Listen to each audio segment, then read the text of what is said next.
is back. Black is back. Come on. Black is back. Black is back. Come on. Black is back. Hustle, motherfucking hustle. Hey. As soon as we record. Well, hello, motherfuckers. I got the low-key voice. Like, hello.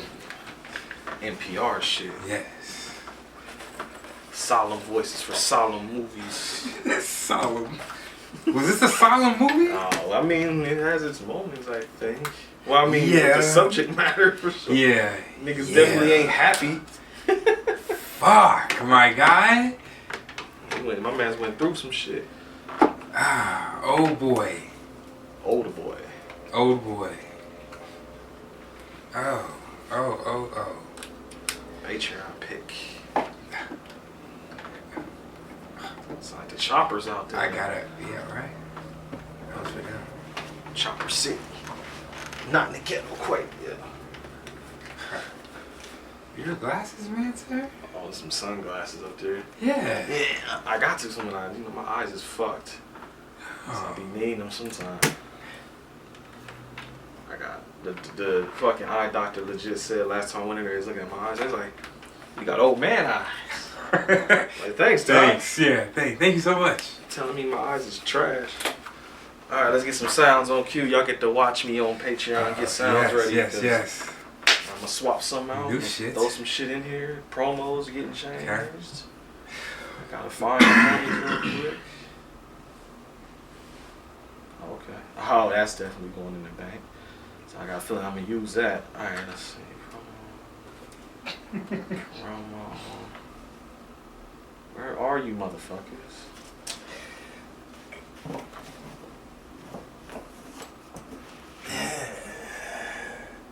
Did you put the thing back in the drawer? What happened? Did you put the lighter back in the drawer? Oh, I did. My bad. No, you good. I just didn't know. I was sitting on the floor, so I didn't know if you still using it. I didn't know where it was at. Why don't I see y'all motherfuckers? Torch. They about to not get their promo used this week. I'm gonna have to figure out why it's not popping up.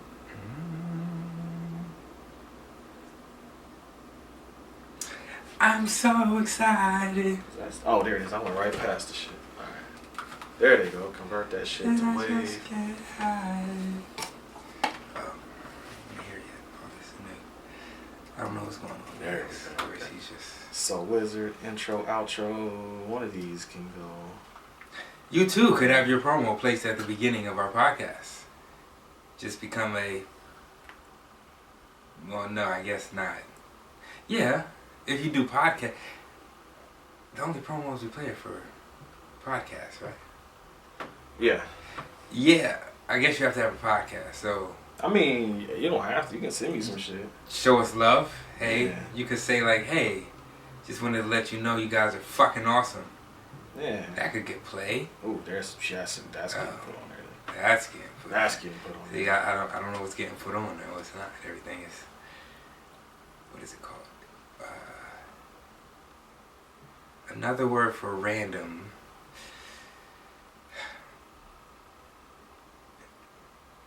Huh? Oh, another word for random? It's a word I'm thinking of, but I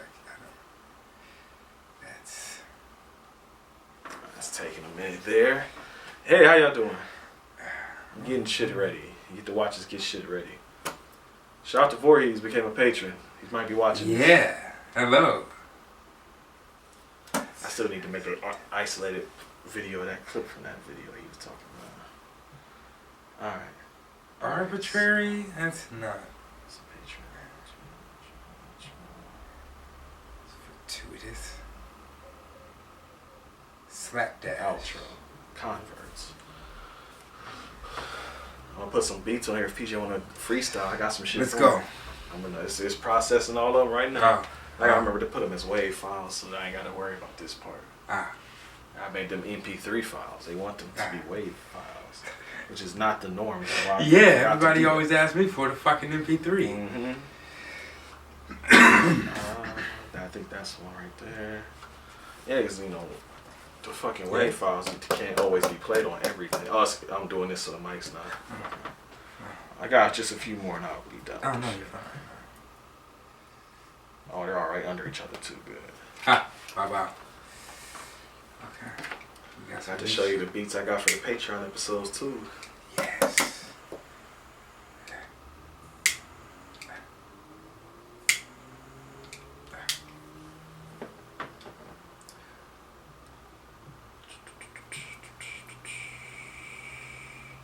Alright, just one more after this. Got the beats for them bars. Alright, let's see. One more. Alright. Yeah. Yeah. Oh, I forgot I put I got the intro and outro music for the Halloween episodes on here too. I was just getting all kind of shit ready. So we're still a couple months away from that. Yeah, just said fuck it. Why the fuck not? We're only shit 2 months away now. But I say we already got all the movies picked for the next one too. So. For September? Or is it August? August. Damn. That goddamn dog up. Oh, you little yapper. Kick the shit out of me. Stop. Before you lose all our patrons. I'm talking about kicking dogs and shit. He kicked the puppy. Oh my god. Rough McGruff.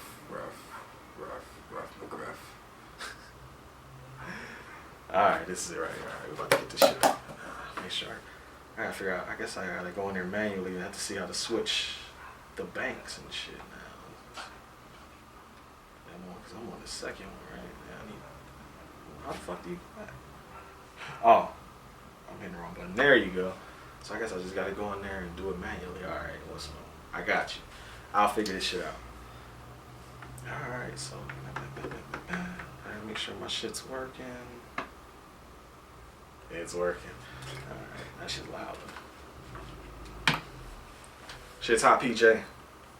I got it all figured out. Like It's live. Yeah, we're going. We're going. Yeah. We just jumped right into that. Yeah, for the non-Patreon people, I was filling up the fucking sound pad with new promo that I just got today and some beats and some new clips. One in particular, I think I'm going to use a lot. Matter of fact, can I do that? This one? Which one? What button is it? Oh, it's that button. D. Hey, that D gonna be good. Okay. That helped me remember what button to push. D. Yeah. Oh, hey PJ, we got oof. Yeah. This movie today, man. Who is this? Who, the patron? Yes. Yeah, it's Adele on Movies. Adele on Movies. It's been around for some time. For a while now. I could look up exactly how long, but I don't want to. Does my voice, like I can be right here and it's okay. Say something else. Yes? No? Maybe it's picking up more than that. That's straight? Yeah? Okay. Yeah. Oh, you trying to get away from the microphone. Nah, I wanted to, sometimes I feel I'm too close. Yeah, like this. But if I project my voice. If you talk, use your motherfucking, damn, I can't think what it's called. What's that shit called in your chest? Diaphragm. There you go. That was the first sip. Goddamn right. Sip is free all. That's right, but no, yeah, we got a movie to talk about today, folks. Yes. So PJ. Yes. All right, tell you what. No, I'll do it after we start the show. I'm gonna let you do your thing, and I got some shit for you. All right. Theme music.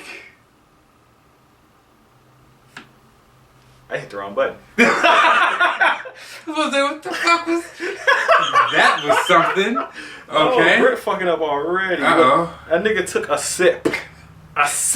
That was. And fucking up already. To your credit, did you reprogram the board? I just moved a bunch of shit around, so now I gotta fucking figure this stuff out. Around. So look, I got this again. One more time, PJ. Theme music. That's the right button. I ain't even drunk yet.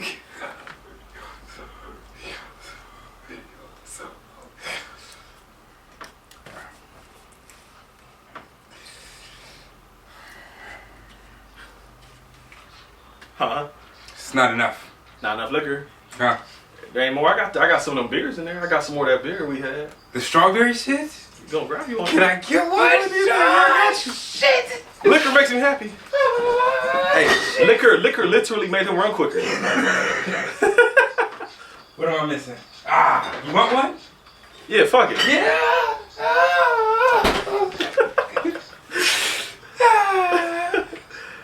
What's going on, everybody? God damn it. I wish y'all could see, like on patrons can see. If I wish you guys in the audio can see just how joyous PJ is right now. Was that the hype as I got for Liquor literally made him run quicker. It did. I didn't know. Because we forgot to get a bottle before the podcast. We got just a little bit of the Bacardi Superior left. Yes. And so he just looked at me while the intro was playing, and he was like, "This ain't enough." And I was like, "Well, you know, I got some of them cider boys, that strawberry beer in there. Goddamn right. Cider beer, whatever it is." And that motherfucker was like, "You got some? That strawberry one?" It's like, "Can I get one?" I was like, "Yeah." That motherfucker ran to the refrigerator. I did get kind of hype. I got hype. He has liquor. Oh man, a little bit cool. Oh, is this the right button? Yep. That's not the right button. Ah. Where's that button at? Ah, there you are. Here's the right one. Got the explosion for you. I like that. Yeah. Okay. You want to see what this other button I got is? Mm-hmm. Well, you don't know that button. I'm saving that button. Mm-hmm. You gotta wait for that one. Which one is that's D again? D. Remember D, motherfucker. D. But let me go Give her the D. Go over to this other bank though. Oh my gosh. Yes. The cider boys. He's so high. Hey, you know what? Get all the joy out now because we're about to talk about a movie with little joy. Ah, yeah. For some reason, I feel like they'll be okay. Oh yeah. With us. Oh yeah. But if they're watching the movie. Well, yeah, watching it, you know. But if you listening to the tape about it, we got the levity because PJ, I'm gonna show him. We had that Harley Quinn episode come out. And I was editing it, and I was like, you know what? I think we need some different music for that. It's a special occasion on Patreon. It's bonus shit for the patrons, the supporters. Yes. Mm-hmm. So I went to the homie Voorhees, and I didn't, you know what? I didn't even do it to people. Oh man, Voorhees just give. You know, I went to that nigga's website and I supported Voorhees. Bow. That's how you do it. I bought some beats. Yes. You know, if I asked him, he probably would have just gave me one. But fuck that, I support the homie. So I went and I listened to. He has tons of beats for sale at tradeforties.com. And I listened to a bunch of them until I was like, I need to feel it. I was like, they need to speak to me. And I found the outro first. I'm like, that's the outro. Wow. Like right when I heard it, that beer, man, he loving it. He just looked at it like, wow. That's a great mix. It is. I got me one too. I'm about to say, fuck that, but I can't drink that sour one. But just mix the intro. Sorry. Yes. No, I'm just saying the intro. Your boy Voorhees, remember he told us when he made the intro we just played, he said we always come in hype like an explosion. Yes. So he wanted something to match our energy, and I found the intro to match the energy. So what you want to hear? You want to hear? This is just hey, this is a taste of Patreon for you. This is why I'm doing this, so you can know what the shit be like. Yes, this is what you miss out on. You want to hear the intro or the outro? Which one you want to hear first? Intro. I think I need to turn it down. I think the intro starts hype. All right, let's go. You ready? Yeah.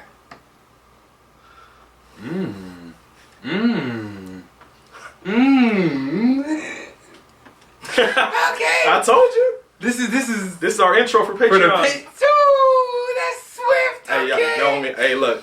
If he want to, I'll ask him. If you want to drop some bar speech, I will turn my mic down and let you do you real quick. You want to? Oh, hey. I'm going down to talk PJ. I don't. This is all freestyle. Don't judge me. Okay. It goes for a minute too, so you good. I sipped the Bacardi. I'm getting so gnarly. He said we just watched Harley Quinn. Yeah, this shit was over barley or over. What I say? I already said gnarly. Shit, fucking up, switch it up. I'm here. I'm going like, don't give up. Hiccup, hiccup. What up? What up? I don't know. Okay. All right. Oh all right. shit. All right. Oh, I turned my mic down. I fucked my shit. Okay. All right. Outro? You want to hear the outro? Too? Yeah. All right. Let me stop that one real quick. I like that. I told you when I heard that. I was like that. I was like, that's it right there. Yeah. Oh, I hit another song. Oh, that's not that. I hit the wrong. Okay, there's the outro. Got you. Okay. You ready? Yeah. Oh no, the other one ain't stopped. I gotta figure out how to use this shit now. No, he has multiple avenues. Outro for Patreon. Okay. Is he gonna play? There you go. That's the outro. Oh. It's all Voorhees. I like that. You'll know it's him in a second. Just wait for it. Okay. There's the signature right there. Him. I found this one first. When I heard this, I'm like, that's the outro right there. There goes that shit again. Yeah, that honey's going shit. Yeah, I was like, we can fuck with that one. We can't. That sounds like more, nice, we start hyping, we leave mellow. Yeah. Right? We don't always leave hype. Not always. Yeah. But I heard that. I'm like, that's us right there. Okay. All right. Can I try this one? I'll start it over for you. You ready? Okay. Yeah. All right. Got you. All right. Take two. Sway in the morning. Thank you for coming. I'm gonna turn my Thanks for shit down a coming little out. bit for him. It's all you, P. This sounds like one of your beats right here. It does, right? I got my NASA socks on. I'm feeling high. I'm feeling great. So divine. Your shorty want me. She wants to ride. She gets the D.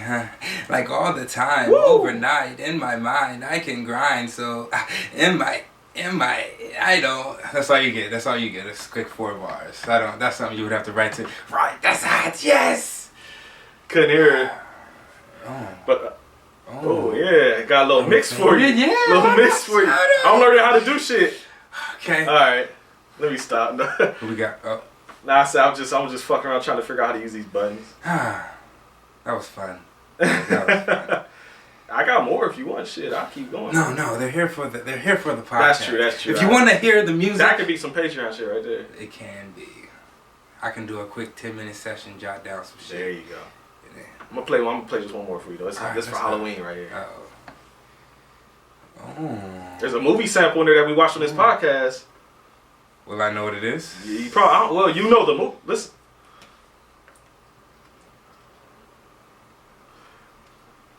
It's just screaming. I guess you might not pick up on it.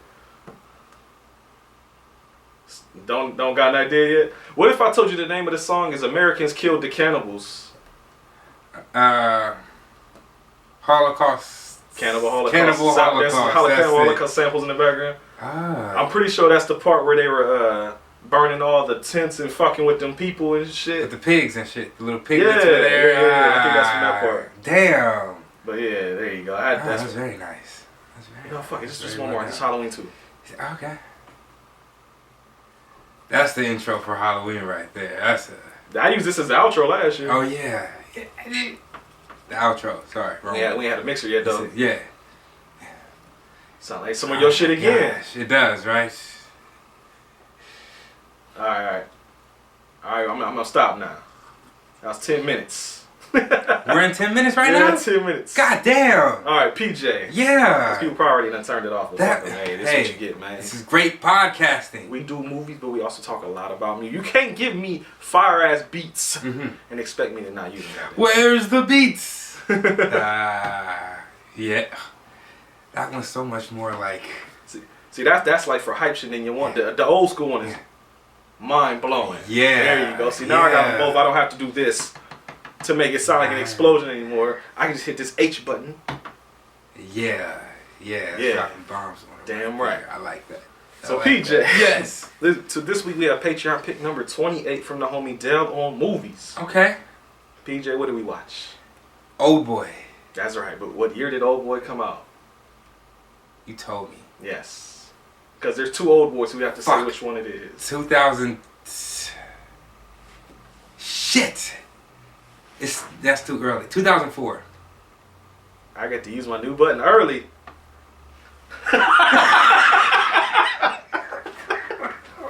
Oh, we gonna use the shit out of that button.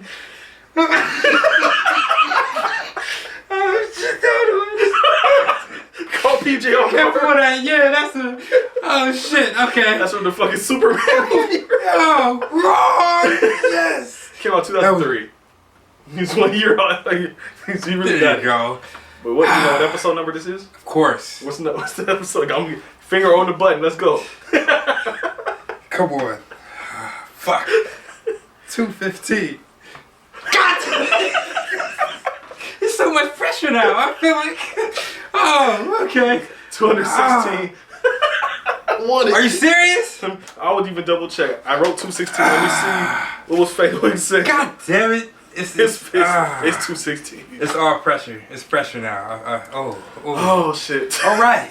That's my new favorite part. All right. So this was 2 hours long. Yes. How much do you think it cost to make? 2003? Yeah. Oh shit. Gives niggas heart attacks. You know? A smooth. It was. They had to. Yeah. 12 million. 12 million? Mm-hmm. God damn it. 3 million. Didn't even cost a whole. I mean, 3 million's a lot, but yeah. Oh. How much you think it made though on $3 million budget?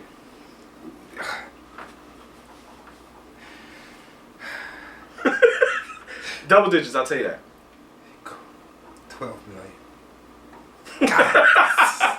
$15 million. Ah, okay. We're up there. PJ, Yes. on IMDb, out of 10, Yeah. the users have rated it something .4. What do you think it got on IMDb? 8. 8.4? Yeah.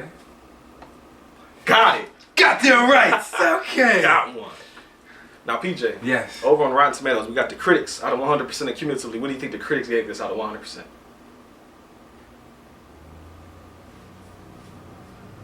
80. Ah. 81. Get the fuck. And it's certified fresh with 81% out of 100. There's gotta be like a wrong, and then there's gotta be like a ooh, that close. Like something that's yeah, like ah. Oh, you know what? Oh, hold on. Live on the mic. I think I got something for him actually. I'm gonna replace the button real quick. Uh-oh. I don't know if how this will affect the audio, but I got you real fast. Okay. Let's change that one. Let's see. Am I going to cut? Oh, I can't do it while it's recording. Ah. Shit. Okay. All right. Do I What want to if you stop? pause? Do I want to stop and just make a second recording? I tried it before when it was paused. I'm Ah. stopping this. I'll be right back. All right. Stop.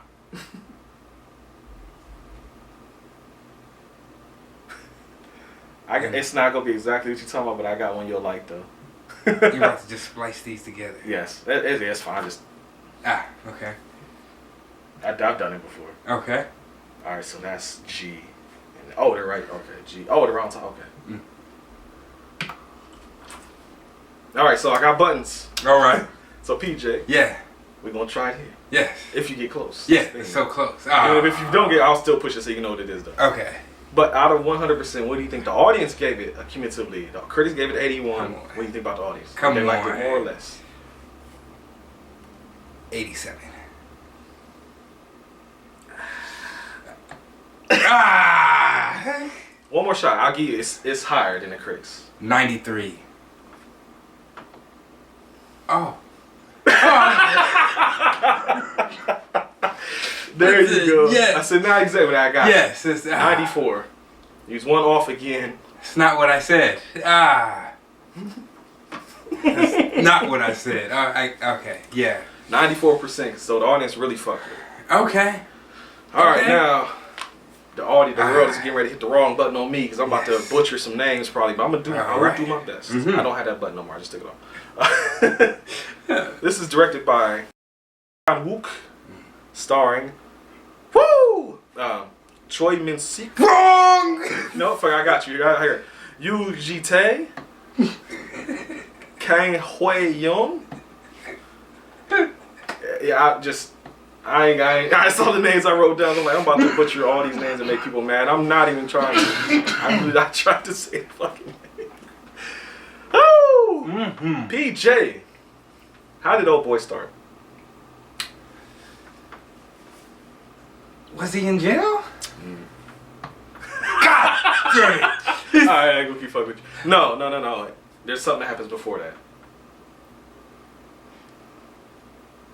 I don't know. You got me. He's hanging a guy from a rooftop by his tie. Ah. It's a guy holding a dog. Yes. And he's it doesn't really say exactly. It kind of flashes back at this point, right? Yeah. It goes from him hanging a dude off the fucking building. And he asked him what his name is. What your name is? What's that? His name Whose name? is O'Day. The main character? Yeah. O'Day Sue. O'Day Sue. Or just Day Sue. And Oldboy is the school. It's like, it's the, I got you. what were they called? The Evergreen something Old Boys. I guess that was like the team name, like how we were the Nubians, they're the Old Boys. Ah. Yeah. Man. Oh. What's the director's name? Park Chan-wook. I don't know. Close enough. I'm Oh, trying. Alright. Okay. Okay. Let's go. Alright, well from that point it flashes back. Mhm. And you see Daisu drunk at the police station. Because you remember you liking this scene. My man's. He was going through all the many emotions that drunkenness may bestow upon you. He was calm, Yeah. and he was also enraged. He was trying to flirt with some dude's girl while the dude was sitting right there. Yeah, fuck that. It's that liquid courage, alright? Fuck your mans, he ain't me. Huh? That's how I feel. And you can tell he been there because he was out fighting because he got fucking like scratch or whatever all on his nose and he kept asking the colleague, who did I hit? Yeah. That's one of them, you don't even know who you out here fighting. You ever had one of them nights, PJ? Just, nah. I like to think I control I my hold liquor a my little liquor. bit. Yeah, just a tad bit, you know. I don't know. Yeah, I've never actually seen, I can honestly say, I don't think I've seen you in person. I've never seen you drunk. Okay, like Tipsy, like blisters, yes. yeah. Like, yeah, like this, like where he is in this one, I've never seen you like that. Yeah, okay. Like just full on. Yeah. Hey, what's wrong with this guy? I'm not fucking drunk! You dumb motherfucker!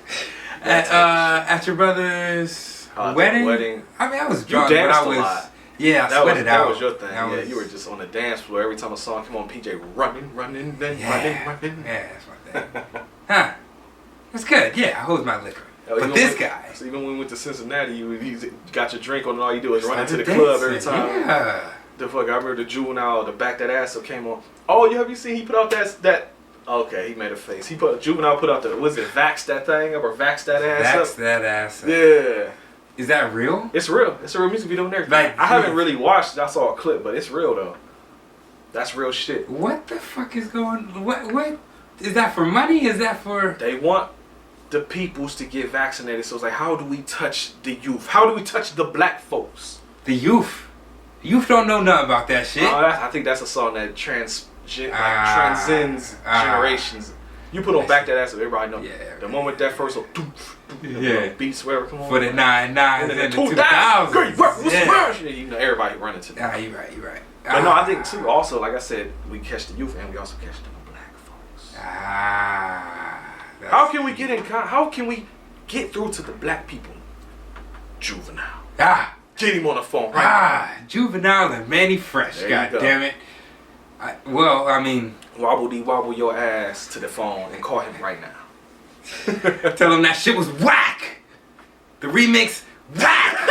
The rendition, whack. The bitches in the video, they was alright. Oh, They was okay. I alright. was like, oh, really? The new lyrics, whack.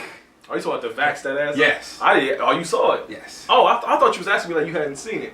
No, I was. Oh, okay. But I didn't know if that was like he was like just being on some funny shit. I thought it was supposed Or to be like- real. Because I remember reading an article saying that he did that shit. I don't know. Oh. Where the hell my phone at? We're never gonna talk about this movie. We are. Well, This is how it technically started, happens. Yes. See? Great podcasting. That's right. We're 5. No, gotta add 15 minutes to it. Yeah.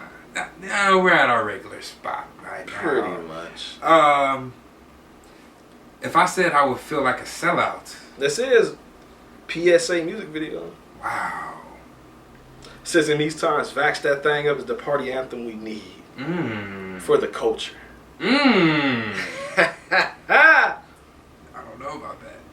Oh, you want to feel old real fast before we move back to the movie? Yeah. In 2019, we celebrated the 20-year anniversary of Back That Ass Up. Yeah.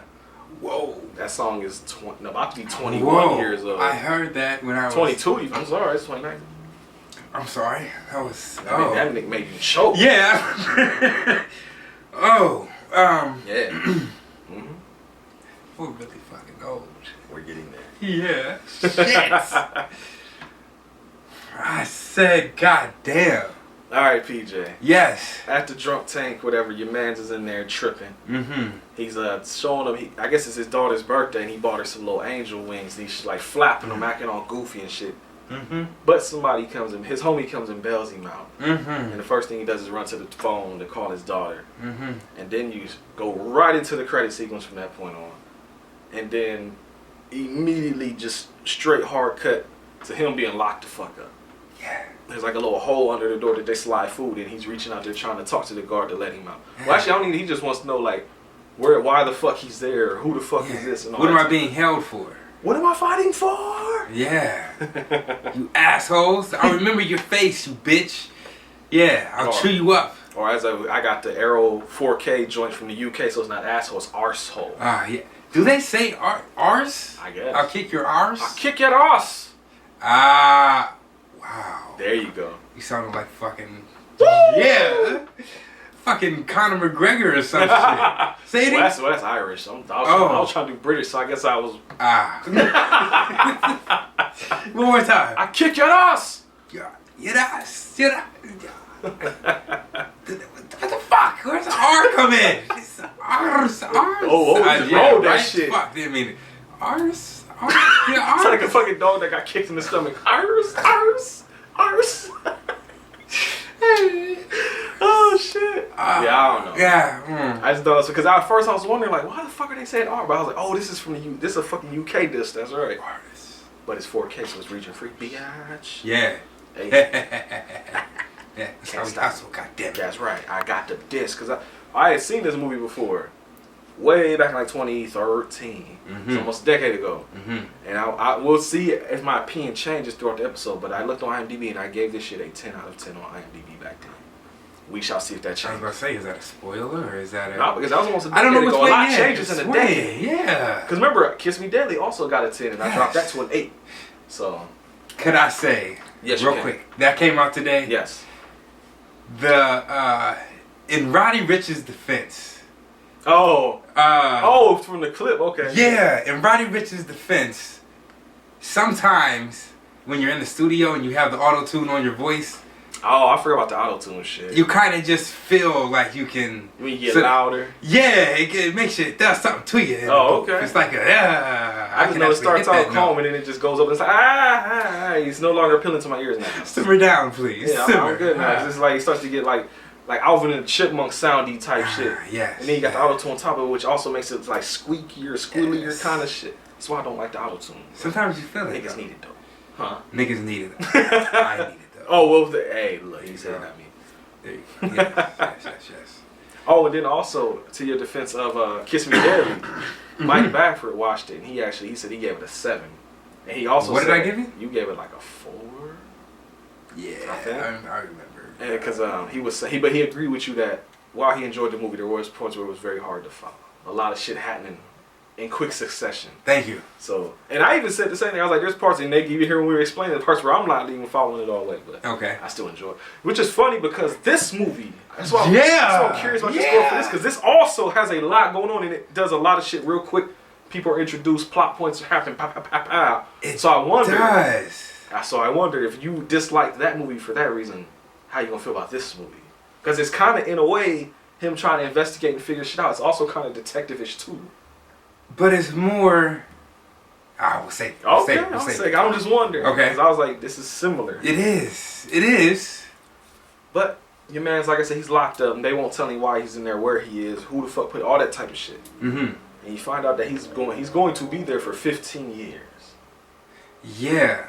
But he does his voiceover during this, right? Yeah, he's narrating. He said, I did something about I will be here for 15 years because it's not... Because they show throughout the years because he's doing different shit. And it's like 1 year later, or like 14 years, 30, whatever.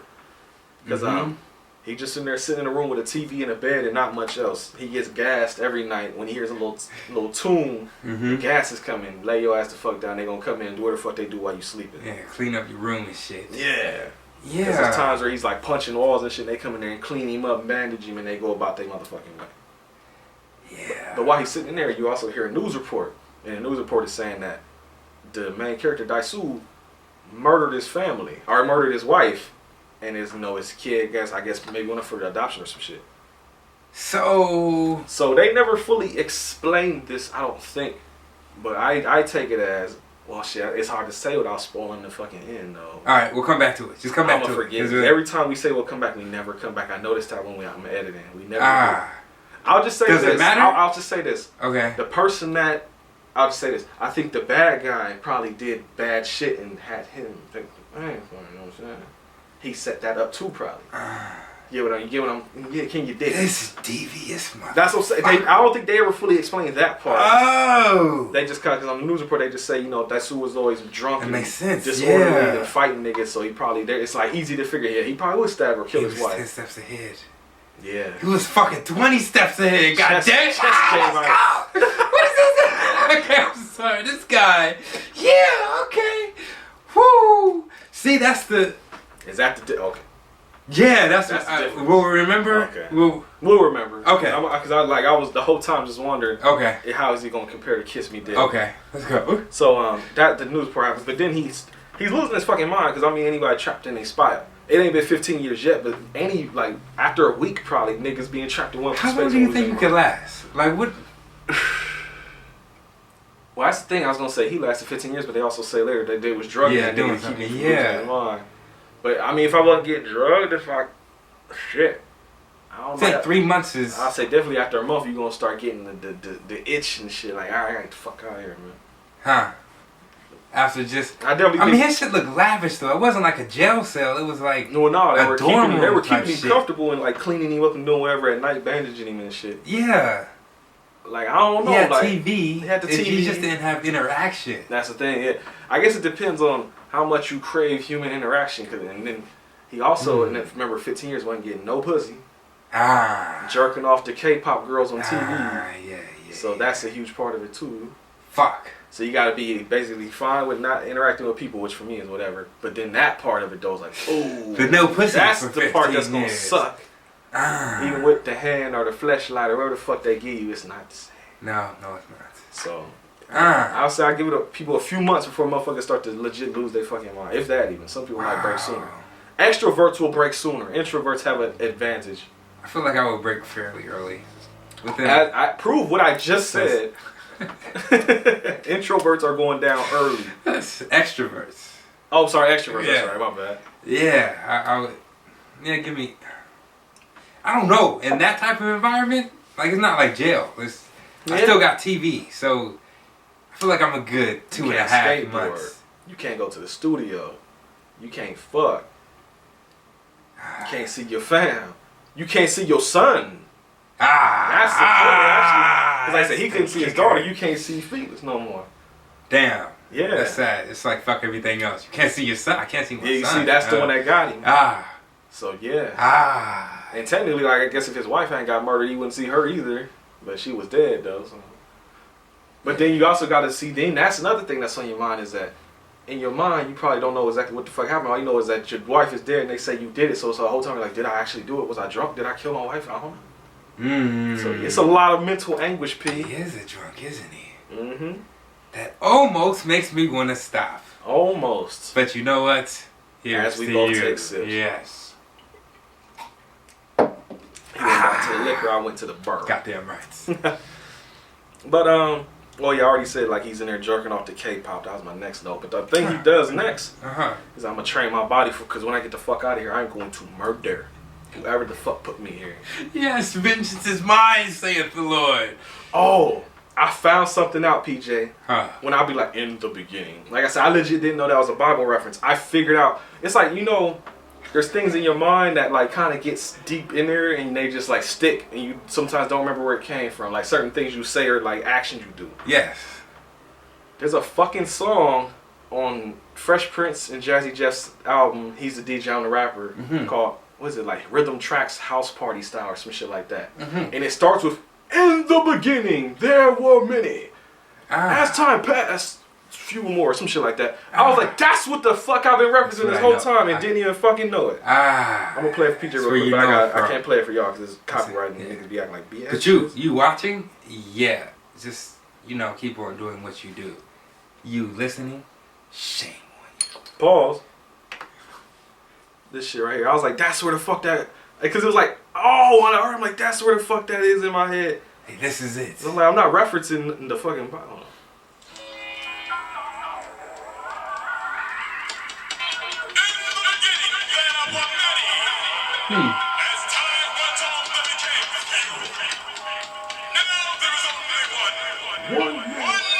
One DJ.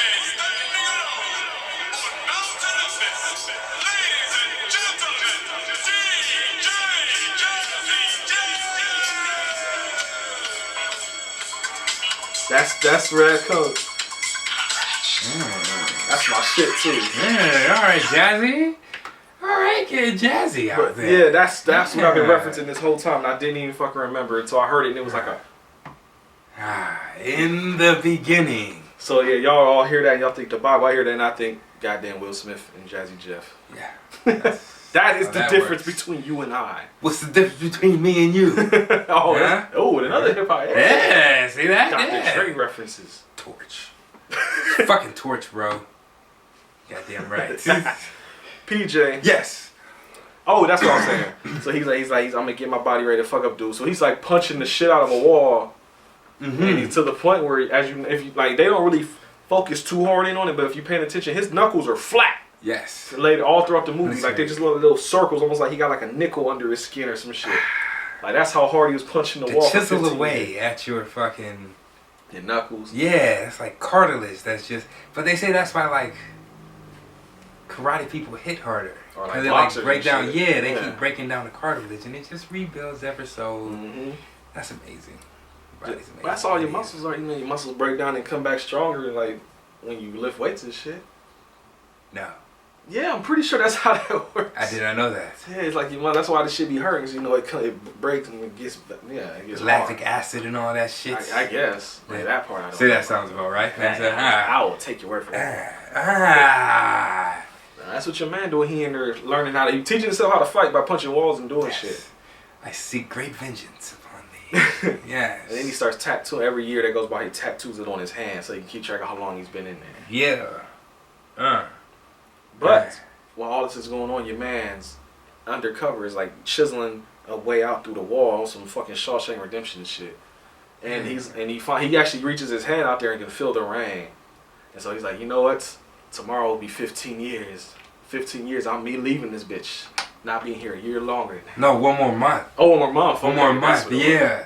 But then as he lays down and, you know, smiling because he's like, I'm not going to be here much longer. That nigga gets the gas. Yeah. And then he got Biggie. Can't you see? Mhm. They come in here and they hypnotize me. Goddamn right.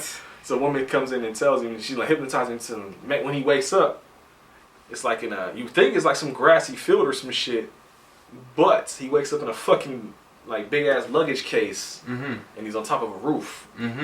And on said roof is the guy from the beginning with the dog, Yes. about to kill itself. Yeah. He's basically. And you catch up basically to the beginning of the movie.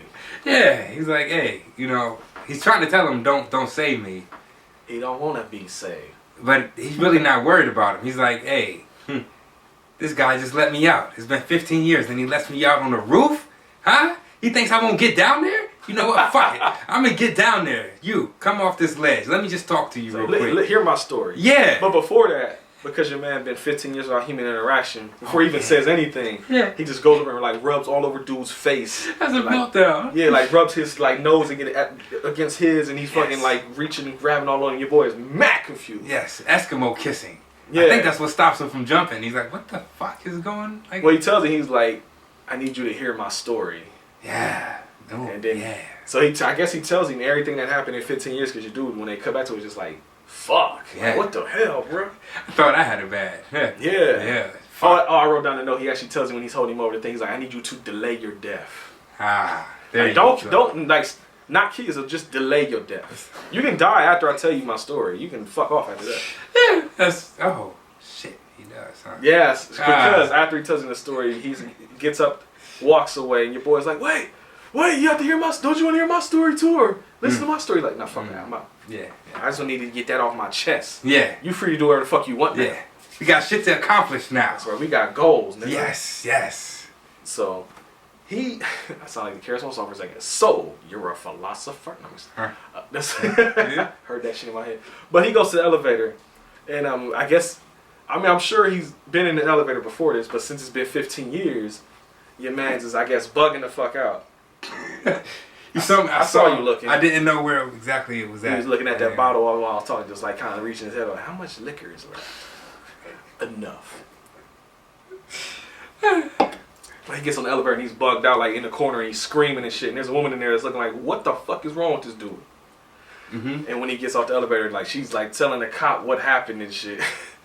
And as he walks toward the camera, in the background, the guy from the top of the roof that he told the story to, it flies from the top of the roof onto a car and dies. Yes. So like he did, you could delay your death, but now you are free to die now. Delay. And then he even brought the dog down with him, but the dog might have survived. I don't know about whiplash or whatnot, but Of course he survived. He's a doggy. that's really the first thing that they see this motherfucker. I'm good right now. He's good right now. I got the burr.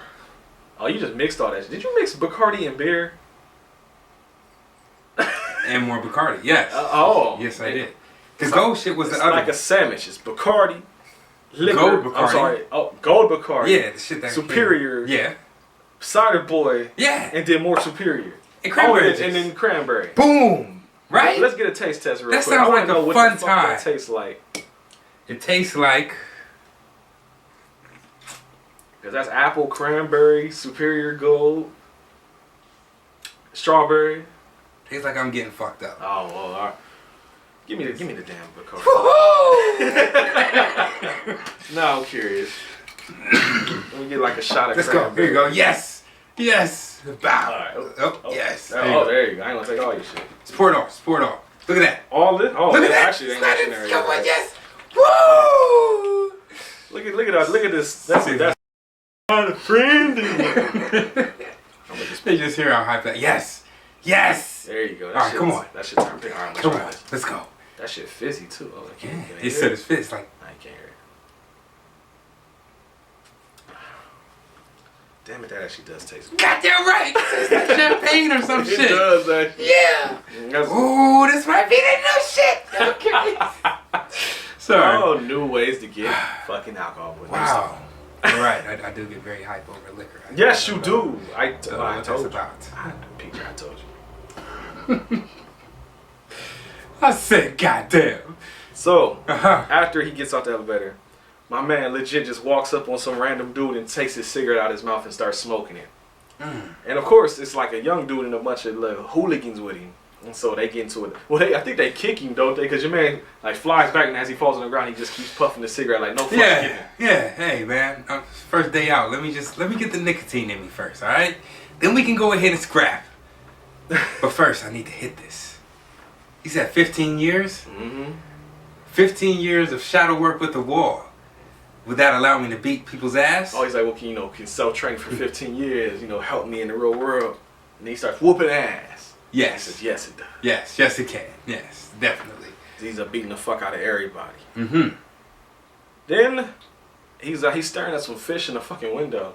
And some random dude just comes up and brings him a phone and I think it was money, right? Yeah. It's like a wallet full of money or something. He's like, hey, look, I don't know what the fuck going on, so don't even bother asking me no questions. Just take this shit and I'm out. Peace. Yeah, you probably got tortured in order to do this shit. And he ends up going to a sushi joint to give him something to eat. Got the little cute girlie behind the counter. He's like, bring me something alive. And she's like, all right. So she goes to the back. Yeah. And shit. he gets It's like squirmy shit. Like it's so. Well, because she brings him a squid. Yeah. And she's like, hey, I know this is live for you, right? It's moving. Mm-hmm. So I'm gonna just get ready to cut it for you. He's like, he just grabs it, bites right into, I guess, what he called the head, I guess. Yeah. And bites the whole fucking chunk off. And he's legit eating this shit. Because it's like moving as he's holding it in his hand. Yeah. And he starts eating the tentacles and everything. The tentacles are moving around his mouth. Yeah, it was alive. It was definitely alive. It was moving. And PJ was over here just like calling the fuck up on the counter. That's one thing though, like octopus, that's just something. Can't do it. Nah. Fear factor me, I'm out. Oh, That's one of yeah. those. Well, for they like feed them like elk penis and buffalo testicles and shit. Oh, yeah. Speaking of, we're still busting big nuts all summer, okay? Goddamn right. Is everything okay with that?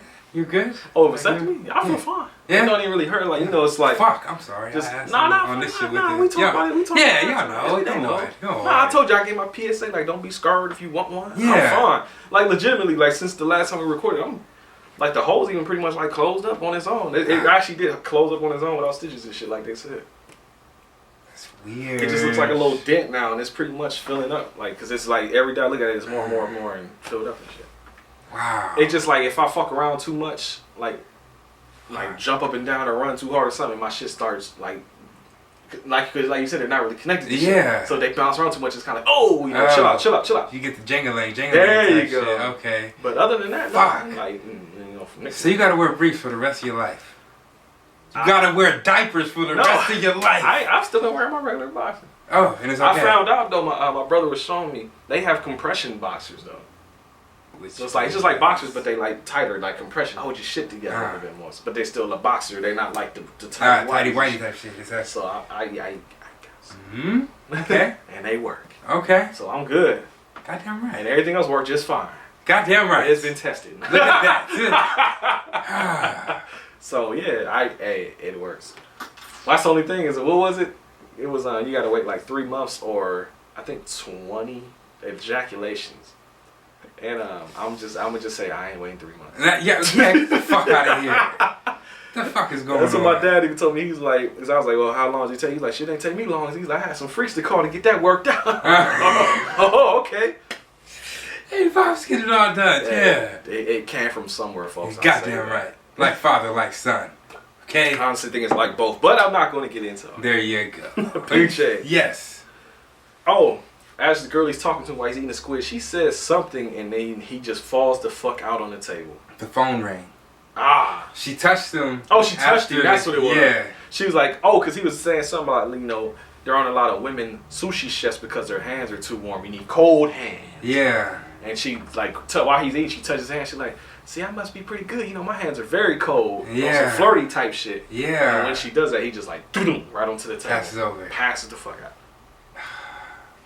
Like that feminine touch just. Yeah. I feel so. The treachery. There's a lot of. That shit's when we get into this movie, it's gonna be basically like. Yes. Literally. I hope we do it justice. Because I don't think it's. Oh, I'm gonna let you do your thing. I wanna hear how the comprehension came with you later. I want to know. Okay. Like Joe. I want to know. I wanna know how you felt about this movie. Boricua. Oh shit. Switch the songs up. What is that? Doesn't that mean like pretty girl? Player no more. I'm not a player. I just lie. I just fuck a lot. You said what does Boricua mean? Boricua. Somebody's probably like, motherfuckers, it means this. I don't know. It means pretty girl, fine girl, sexy ass girl, fine ass bitch. Oh, smooth ass schizoid. Huh? Something like that. Something along those lines. Maybe it's a pretty Mexican girl. Or Puerto It says Rican. morena is an Italian, Portuguese, and Spanish feminine term given name. Feminine given name derived from the term moreno, meaning brown or brown haired. Oh. So that's morena. Boricua.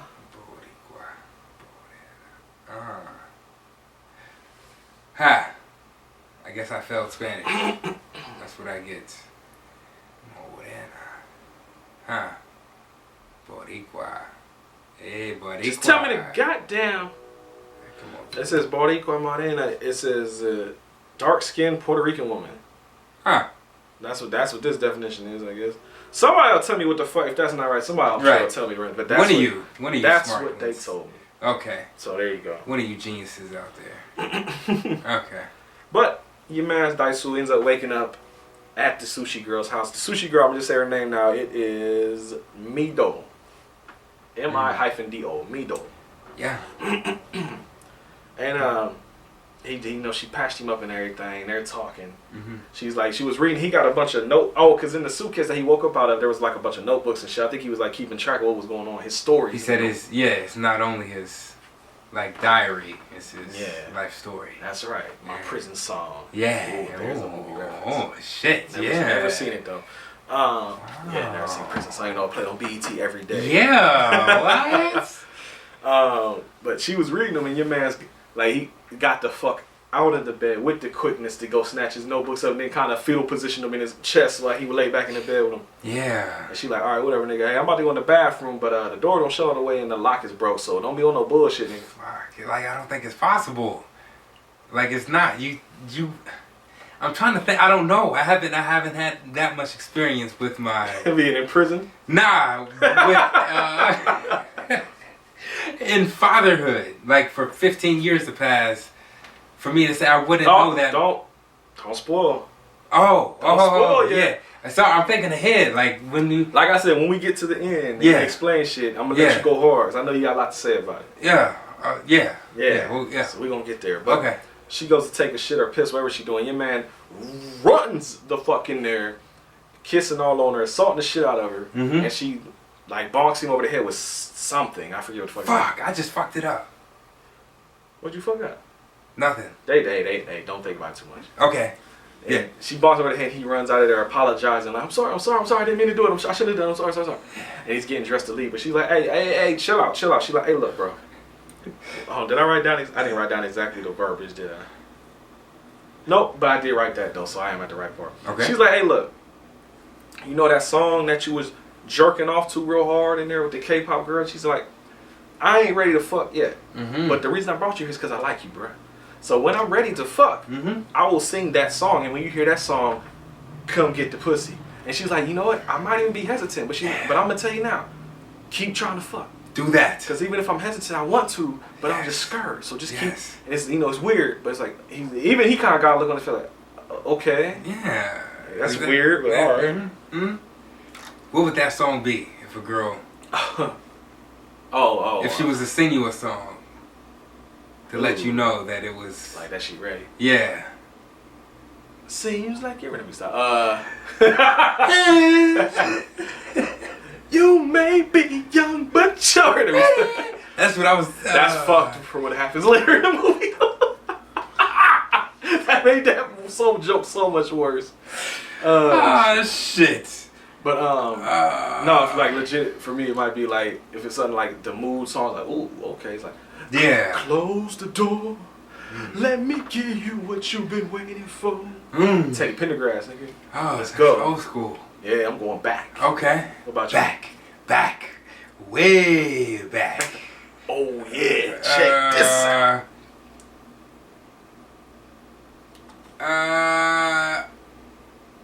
You ain't got one? I do. Oh. I'm sorry to say, it's not an old school. Hey, it's not always old school. This right here is a penny dropper. Oh, what is that? Whoa. Trey. Oh, okay, I was saying they old Trey school. I don't know song. what you singing. Nah. What's the name of that song? Penny dropper. Oh, okay. Yeah. I'm pretty sure that's the name of it. Hey, if you say it is, I agree. I would believe. Let's go. Because I have no clue. What that is. Penny dropper. So yeah, she says when I sing that song, I'm ready. So That's it. until then, get the fuck away from me. She tries to help him. She like befriends him. Yeah, they develop a bond because they like after she says that they kind of lay there together. Your man kind of sprawled out in like the crucifix pose with his arms outspread. I don't know if that has deeper meaning or not, but that's how he's laying there. Is this his cross to bear, PJ? Did he use that reference? Oh shit! That was like the right context and everything. I was just repeating shit I've heard on TV. Wow, that's an A+ right there. Hey, that's all 10s. All 10s from the judges. I said, goddamn. Yeah. So maybe because I thought I was like it has to be something for him to be laying like outstretched like that. It must mean something, and I figured that's what it meant. I thought it was. Oh, what's up? I don't know. I thought it was her needing the same. Fuck. Oh, what happened? You just a revelation something? Yeah. What happened? She just needed the same thing. That's all I can. Same thing that he needed. Oh. Even though his was from prison type shit, she needed the same thing. Yeah. So I could really. You trying to beat around it? Yeah. All right, fuck it. Yeah. I will try my best to. Here, I'll do this. I'll put the crucifix little symbol right there, and I hopefully remind me to come back to it. Okay. So PJ, like you said, they develop a bond, and she's like, I'm gonna help you find out what happened to your wife and daughter. I'm gonna help you find your daughter. So she goes and she gets info from somewhere. I don't remember why the fuck she got info from this place, but she ends up getting the. I think she got the daughter's like information, and now I just made myself confused because like, who the fuck information did she just get? Oh shit, that might be a spoiler, but yeah, I don't know. What is this about? I actually don't know this part. I might have to look this part up. Oh, maybe it might be man's trickery, man. It might be he might have been in contact with that person too. I don't know. Actually, I didn't think about this part until just deception. Now. There's a lot of deception going on. Unless it was maybe it was a fake news story. So whoever they said died, it was just to put a murder, like you said, just to place a murder on him. Right. So whatever. So you think maybe they got a fake daughter too? Yeah, fake daughter, fake wife. I mean, this dude would be the dude to do that shit. Damn, we gotta come up with a backstory for this guy. Yeah, fuck. I need an Oldboy prequel. Yeah. Well, I mean, you kind of get it here near the end of the movie. Yeah, I guess so. But yeah, so they got info.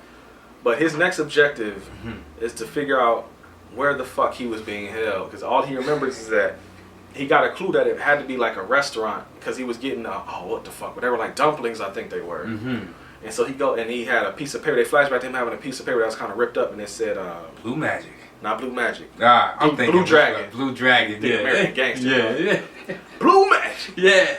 I stand by that, Frank. I guarantee that product. I love that song too. That song is the shit. Yeah. But yeah, so he goes around to each restaurant. I guess there's a bunch of them with that name because they go to a ton of them, and he's trying the dumplings at all of them, and none of them taste the same.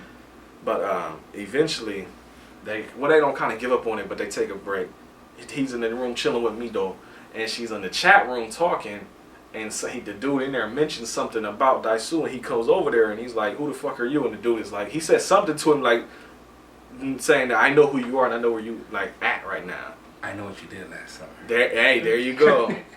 And he like takes her off the computer and says like, "I'm out. I can't trust you. Nah, you a part of this shit too. I'm out. Fuck this." And he leaves. Oh yeah, he bangs out. Because he's like, "Nah, fuck that. It's too how the fuck this happening?" That was that was the frame by frame. What was that? What were the frame by frame? The video pictures like back then. Oh, you know, like the chat rooms and shit. Yeah, like chat rooms, instant messengers and all that type of AIM. shit. AOL. AOL. There you go. That's it. That's what she was doing. That old school. This 2003, so yeah. But he finally finds there's a place called not just Blue Dragon, but Magic Blue Dragon. And this is the place they have the dumpling he's looking for. So he follows a delivery driver to see where he's making a delivery to, because he's like, why the fuck did they order food from so far away? And I figured it's because they probably want this to happen. They don't want nobody to be like, oh, tracing them back. Yeah. You know? Oops. That makes sense. Yeah, that's what I figured anyway. But he follows him in there, and when the dude makes the delivery, they don't show it, but he gets off the elevator with him, because in the hallway there's just a guy sitting in a folding chair. And he turns his head real slow, and you see your man Daisu is standing behind him with a hammer. Yeah. And they have like a little graphic pop up on the screen showing the hammer right to his head, showing exactly where he aiming that bitch. And your man tries to grab the knife out, but it cuts away, and you just hear him getting fucked up. Yeah. In all of that. Yes. Your man Daisu finds the control room because there's a guy in there, and he's got screens showing all the different rooms. So there's multiple people in here, and you find out basically this place that he was in is kind of like a private jail people? In a way. Yeah. Like if you got enough money, you can have people kidnapped and locked in these rooms for whatever period of fucking time you want them to be. Yeah. And it's, I guess, because the dude said something about if you live here longer than 6 months, you get free transportation. Yeah. Hey. And so pick them up for you. Yeah. So apparently, people don't get locked up in here probably a whole life of 6 months, maybe like a year or two max. It's a 7.5 story building. There you go. I remember that. It's a lot of people to be kidnapped. Yeah. And the guy, because he tells him, well, oh no, that's later. I'll say that part later. But while the dude is talking though, Daisu goes in there and he overhears that shit, and he starts asking questions about stuff, and your mans don't answer him, so he tapes him the fuck up, has his mouth duct taped open, and he starts pulling teeth out with the back end of the hammer. Yeah. And shit got gory. Yeah. It was yeah. Pulls out I think all 6 of his fronts. And then your boy finally starts talking. He's like, I know I didn't see the guy's face, but I got tapes and I got names and all that shit. Your man goes and gets the tape, and he has the exact tape with his name on it that has all the info. I don't think it really says who brought him in there, but he does overhear the whole conversation. And they were talking about how he was. They didn't say he was selfish. They said what? They said he talks too much. That was the big clue. They got. He doesn't know who put him in there, but he knows that they put him in there because they said he talks too much. Yes. Waiting on the fucking police to go by. Sorry, guys. Fuck off. Alright, so what's up, PG? You about to say something? How did they get Buddy's information? Who's information? Who's Buddy? Doesn't he go to? It's coming up, right? He goes to his man's. Oh yeah, but before that though, yeah, one of the most famous scenes in the whole movie comes up because he untapes dude and takes him to the hallway, and he's like, when he gets out there's 50 dudes in the hall, and he's like, hey, everybody with AB blood type, raise your hand. And they hesitate, but then a couple of them raise their hand. And they like, all right, well, y'all should probably go with that nigga to the hospital because he lost a lot of blood. He gonna need a transfusion.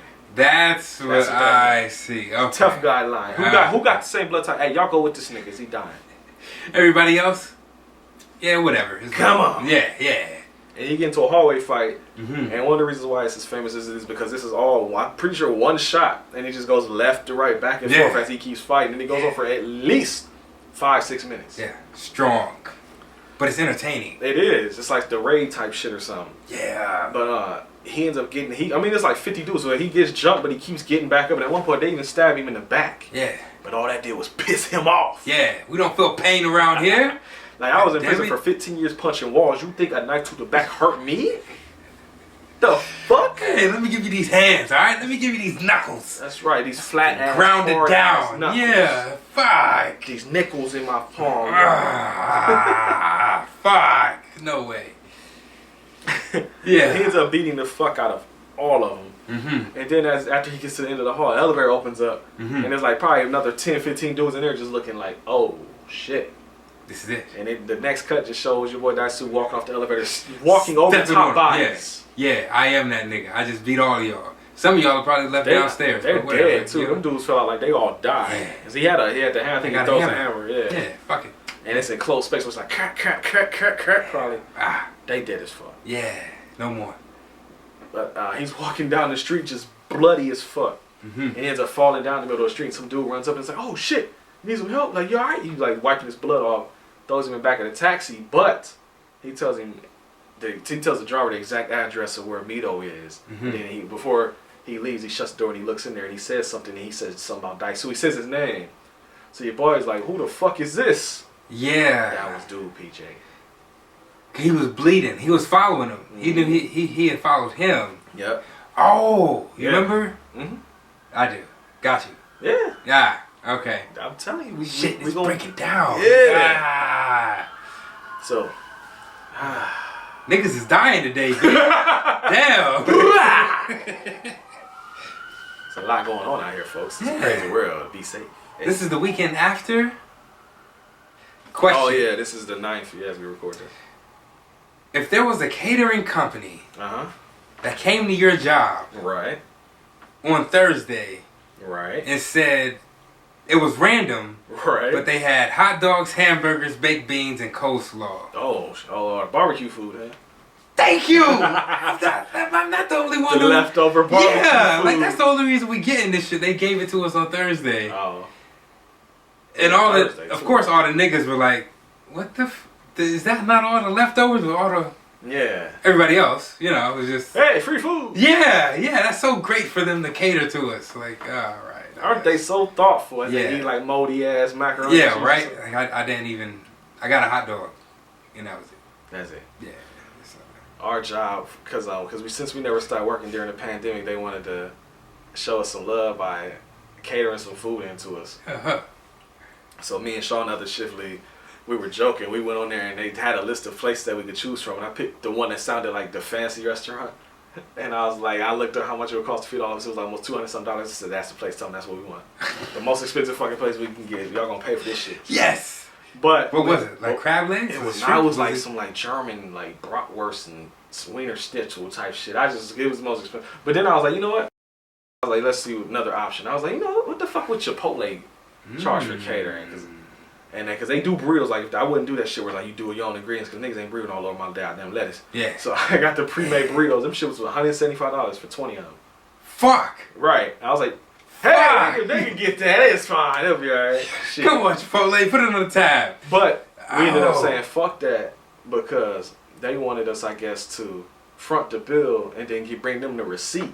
And then, then you wait 3 weeks. Yeah, like cash you out. How about no? Yeah. They didn't think y'all were gonna go high. They thought you would have said some McDonald's or some Domino's. Or something. Domino's was the first place on there. I bet. Okay. Wow. Go get like 4 pizzas for like 25 people. Yeah, they've done that before.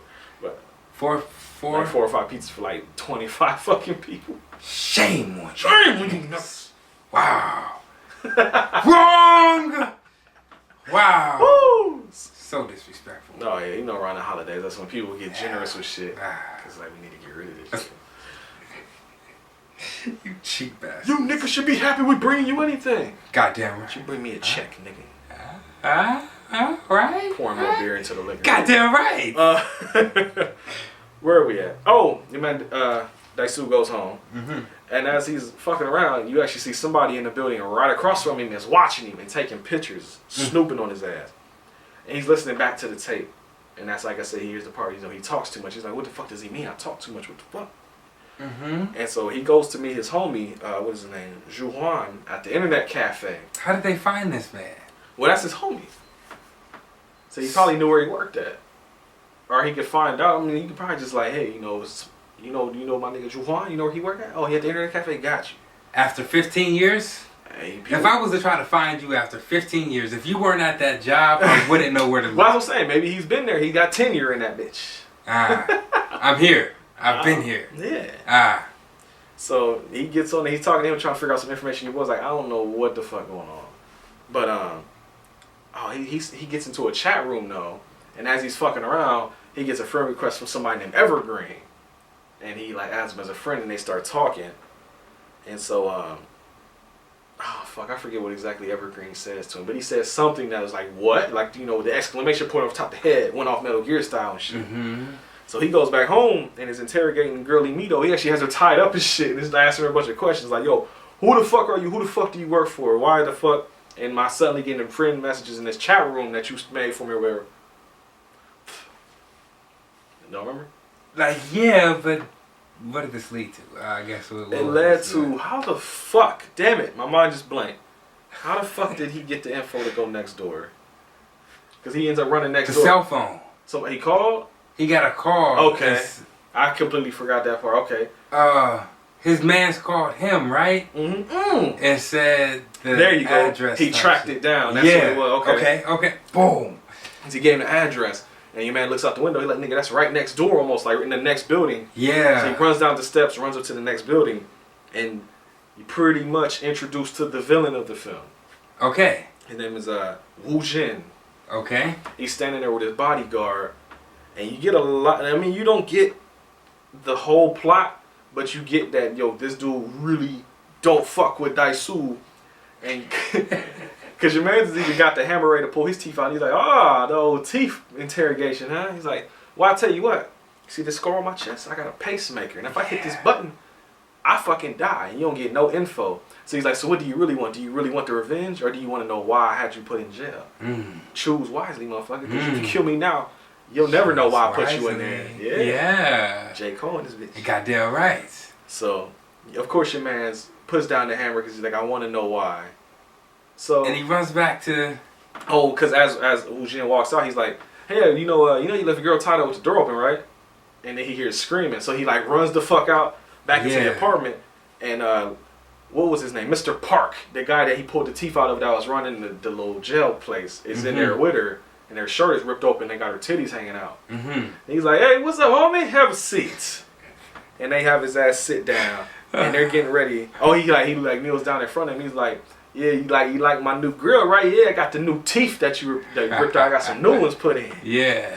And he's like, I'm gonna give you some of this payback real quick. Some of this vengeance. Yes. And he's fucking with because he acts like he got the hammer on his teeth and he's about to pull it out. He twists it, but he doesn't actually pull his tooth out. He's fucking with it. Yeah. It's like, now you get ready for the real thing, motherfucker. Yeah. But right as he's getting ready to do it, he gets a phone call, and it's from Wu Jin. Oh no, he doesn't get a phone call. Wu Jin's bodyguard comes to the door, and he has this stack of money. And then I think he gets a phone call, and the dude, I probably was basically like, hey, look. Don't kill him. Don't fuck him up yet. Take this money. Go handle your business. Yeah. Because your man is like, is this a lot of money? So your man's like, all right, let's go. Fuck it. But before I go, whack with the baseball bat. I need to get some type of hit in on this motherfucker. This is for you, nigga. You took out my teeth, huh? That's right. Huh? You think it's just a game? I got some new gold fronts, but fuck that. You still rip my shit out. Those are permanent fronts. Yeah. What they call them? Is that veneers? Is that what they call those? Yes, they are. Hey. And but your boy still about that life though, so he's on the ground, beat the fuck out. He's like, no, let's fight. Like, bring your punk ass back in here. And they go in there, and I think they kick his ass, don't they? They do something. Yeah. Let's fight. I wrote my notes. It says kick, so he got kicked. Yeah. And then they end up fucking leaving. And he tells him, he's like, I'll take your hand or something like that. Your hand will be mine. Yeah. Fuck. So they're in the car. Him and Mito, they pack their shit up. They're going the fuck out of town. They get the hell out of there. And in the car, your girl shook the fuck up. She crying. Oh, before the arm thing too, I forgot to say. He says he want to whoop dude's ass because he touched Mito's breasts. And he's like, well, in that case, I guess you have to take my tongue too. So I'll take your fucking hands for touching her and all that. Goddamn right. So they run away. They're in the car trying to get out of town. Mito is in there, broke the fuck down. And she's like, you told that guy you would kill him because you loved me, huh? He's like, and he kind of like, yeah. and then she's like, starts crying, and she starts singing that song. Yeah. So it's like, oh, it's go time. It's shit. God damn it, it's go time. So he kind of gives her a look like, oh, yeah, because she keeps singing the shit. But then you also hear that the homie Wu Jin is listening in. He got your boy bugged because he's hearing the song too. So he knows what that means as well because he's been listening to him this whole fucking time. Yes. A month passes, Peach. Oh, we forgot to mention. Yeah. In the room, when he first met up with Wu Jin, he tells him, you know, if you want to find out what really happened, you got till July 5th. Yes. And if you don't figure out by July 5th what's going on and meet up with me, I'm a fucking murk old girl. Yeah. Mito's gonna be dead. Yeah. So, a month has gone by. It's now July. Uh-huh. It's the first, I'm pretty sure. Or second. First or second, one and two. I think it's the first. And they're in that motherfucking hotel room. And they commence to fucking. Goddamn right. But you can either tell, I don't know if she's a virgin, if he got a big ass dick, or if he just being rough jailhouse fucking. Because she's saying, she's like schooling her, she's grimacing, she's like, it hurts, but I endured for you. Yes, I endured for you. She's like, I don't want you to stop. No. So she's, I guess, pain and pleasure, I guess. Yes. But I guess it gets to the point where she loosens up, gets wetter. I don't know what the fuck happens, but he got her in the lap, and they are fucking the shit out of each other. Because it ain't just him, she bouncing up too. So get it the fuck Throw that ass in a circle. Throw that ass in a circle. Goddamn Throw right. that ass in a circle. Yeah, you do that. You do that right Sit there. and spin on that. Yes. But then, well, your man's, I don't think he's saying it out loud. I think it's like inner narration, but he's actually, this pussy's so good that he says, you know what, I'm almost thankful for those 15 years I spent in that room, because if I hadn't done that, then I wouldn't be here fucking her right now. Yes. Wouldn't be this experience that I'm having right now. Oh my gosh, imagine that. That's like, damn, I mean, I guess it is. You're a virgin all over again. I mean, after 15 years. After 15 fucking years. Jerking off the K-pop singers and shit. Oh, poor guy. Man. I feel for you, man. Fuck. Just imagine if there's that good to where it's like, I will deal with jail for 15 years to get this again. Have you had pussy that good? Whew, for 15 years? I guess, like you said before, I don't have that experience to fully answer that question. So it's like, 15 years? I don't know, man. That's... That gotta, I don't know. That shit has to grip my dick at all times. I probably did if it was hurting her like that. Fuck. Yeah. Wasn't no lube nowhere. Yeah, no, it wasn't. It's okay. Like I said, I guess she wanted it, but at the same time, they just had trauma happen, so like, I don't know how wet it got, probably. Yeah. Or maybe that was the reason for the wetness. The trauma? Yeah. They say, like, situations like that, being people closer together, I guess. You know, she was ready. Like I said, your man just might have been doing too much because it's been 15 fucking years. Because it's been 15 like, fucking years. Slow down, because I can't take the heat. Slow down. I thought we were going... Which one were you going? Oh, I'm so sorry. I was going loose ends. Where are you going? I'm sorry to even say this. Let's go. This wasn't a thought for you. Let's go. Slow down. I just want to get to know you. Was that Bobby Valentino? Bobby Valentino. But don't turn around. Cause that pretty real thing looks good to me. Is that? Yeah. I always thought, is that song like kind of like fucked up? Cause it's like I want to get to know you, but don't turn around because I want to look. I care more about looking at your ass. Is that kind of like insulting in a way? It's like I don't want to see your face. I just want to see that ass. I saw you walking down on Melrose. Yeah, go through the lyrics. Just think about it.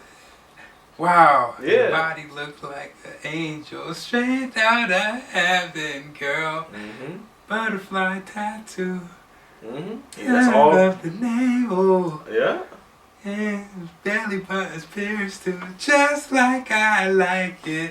Oh, god damn, all those songs about her body. Yep. Tell me how it There you go. See. Revelations. I heard that back in the day. Wow. I was like, that sounds kind of fucked. It's like, you don't care about nothing but my body? And like, dude probably back then be like, yeah, no. True story. You want to know what fucked me up? Mhm. And what made me say, when I really realized, that made me say I would never be like these niggas out here. Oh, fuck, okay. I was about 7, 8 years old. Damn, that long, okay. Damn, you realized that at that young? No. It wasn't until later when I Oh. realized I would never be like these. Oh, got you. Mom was outside. Right. It was on Warner Creek Drive. Mom was outside, watering the grass or something. Right. Niggas that come by honk the horn. Hey! I said, what they honk for, Mom? You're 7. She said, they liked what they saw. That didn't make any sense. But then... They liked you watering? Yeah, I was like, what the fuck? You get older and it's like, oh, they liked what they saw. So this is just... That's a nigga thing, huh? Did that good morning, Miss Parker. Yeah, that's exactly what it... I was like, fuck. That's so... Niggas. Yeah, Niggas are so fucking... I ain't never done that before where you like go like wolf whistle or like go Yeah. wild. I've never done nothing like that before. Cat calling type Yeah, shit. I always thought that shit was whack. It is. Okay, yeah. I think it's lack of... There's no character behind it. There's no originality. It's just you being a dog. Being a horny bastard. Yeah. Like, come on. At least use your words, man. Like, yeah. Well, try I mean, to using the woo her. words in a bad way. there you go. Yeah. Right. Woo her. Subdue her with your words. Wrap her up around your finger before you, try to fuck. Just... PJ, they ain't got no PlayStations at home because there's no game. See how he did that. Yes. Oh, shit. PJ. Mm-hmm. Oh, man. I got to find where we're at in the notes again. Mm-hmm. Oh, they fucking... Yeah, that's what he said he was thankful and all that shit. But then after laying in bed, post-sex sleeping, they get gassed. The same gas from the room. Yes. And your man Wu Jin actually comes into the room and lays in the bed with him. And it's like Yes. kind of caressing old girl's like thigh and shit. Yeah. Why his man's is probably just sitting there watching. And when they both wake up, they're just both staring like toward the screen. And you're like, what the fuck? But there's a big ass violet purple colored box. Yes. It's a gift. And inside that box is Mr. Park's hand. The same hand he said he was going to cut off of dude for touching his girl's titties. There you go. You take that right there. I don't give a fuck about your threats. I'm the nigga to do the shit. That's right. Okay? But then your boy is smart. He's like, wait. Only way that nigga would have known that I said that or would have known that to even do that is if I was bugged. He had to have heard me. So he goes to a little electronics store and he's like checking for bugs and they end up finding one in like the heel of his shoe. Mm-hmm. And so he gets rid of that shit. Mm-hmm. He goes and he's doing some research because he's like looking up Evergreen and the girl is like Evergreen this, Evergreen that, Evergreen blah blah blah. And then she says Evergreen Oldboys, and him and his homie, what was his name? Fuck, Juwan. They like bum rush over to the screen, basically push her the fuck out of the way. It's like, hold on, what? Find out the Evergreen Oldboys is like I said before, it's like a school, and the Oldboys is like the little name for the students and shit. Yeah. And so he's like, it's like a fucking brain blast. It's a moment. So they go over to the school and they're like, hey, can we see the records for the class of 1979? See the yearbook. Mm-hmm. And they're going through the yearbook and they see a picture of a girl. Her name is Lee Sua. And they're like, yo, what happened to her? And they find out that she died. And there's no pictures of her because she fucking died. And I think Homeboy tells her that, what is this? He says that she committed suicide or some shit. She like fell off. She like jumped off a bridge. What's up? What's going on? I see gears. He knew this before he went in. Like he would have had memory of this before he went. You talking about Daesu, the main dude? Yeah, before he went. Well, to he the transferred. Jail. He said because he didn't know because the dude was like, what the fuck? Because he was like, yeah, it happened after you transferred. Ah. So he wouldn't have. So it'd be like known. me going to Newark type shit, and I wouldn't know somebody back at Afrocentric. Yeah, there you go. Ah. Like you ask me about somebody, like nigga, they died. You like, oh, it was actually left. I did. Yeah. Ah. So that's yeah. Okay, got you. And so he's going. He wants to find out more about that shit. He has a hunch. The class of '79. Yeah. What's it 2003? So. And he's an older dude. Shit. Yeah. Okay. So he ends up. I think he actually got a note or like another little package, and he opened it up, and it was like an advertisement for a hair salon. So wait a minute. I think Girly that he looked up. I think her picture was on that advertisement, wasn't it? Or am I tripping? The one that jumped off the bridge was her face on the advertisement. Fuck, I can't remember. I don't know. But that's what gets him to go to the hair salon because he's asking about her, and the girl is like, "Yeah, I don't know really how she she jumped off the bridge. Or she had a boyfriend." She's like, but she don't remember who the fuck the boyfriend is, so she calls her homegirl, I guess, and she tells him, oh, what did she tell him? She tells him a name. I don't remember the name she told him. Fuck. Hold on. I'm actually just put up the wiki because this is probably important. I need to find this part out real quick. Do you remember? Okay, say it one more time because I'm trying to. She went to the hair salon. Yeah. And she was getting info on the girlie that killed herself. And she's like, she calls her homegirl. She's like, oh yeah, she had a boyfriend. His name was Blank. Yeah, she winds up saying, but you should have known that because you and whatchamacallit were close. Him and his mans were close. And he should have been like one of the first people to know that. Mm-hmm. Right? Something like that. Fuck it, I don't know. Okay. But basically this caused, whatever she says, causing him to have a flashback and you actually see what the fuck went down. Yeah. Because the girl that killed herself, well, because you also find out he's a shit kid back there because he's like upside down in the tree smoking and like, it's like a little Catholic school or like church school or something because they got the little nun outfits on and shit. Because the girlie smacks him in his fucking mouth when he talks back to her. Yeah. And then the girlie that, what's her name, Lee Sui, is riding around on a bicycle and she comes and sits on the bench next to him. And she's like talking to him. She's like, hey, everybody around class says you're funny. Tell me a joke. Say something funny, motherfucker. Amuse me. Yeah. And just as he starts. I think the thing that makes her run off, he lights a cigarette and like kind of blows the shit in her face. And he starts telling a joke and she's like, all right, I gotta go. Yeah. Fucking asshole. And he doesn't catch him. Oh, I skipped a whole fucking line. That might be what confused me. My bad, bro. Okay. He hears about the dead classmate. He's getting info because he asked his homeboy at the IT spot about the girl, and excuse me, and he's saying he's going on and on about how she was a slut, she was a whore, she was fucking everybody, doing this and doing that.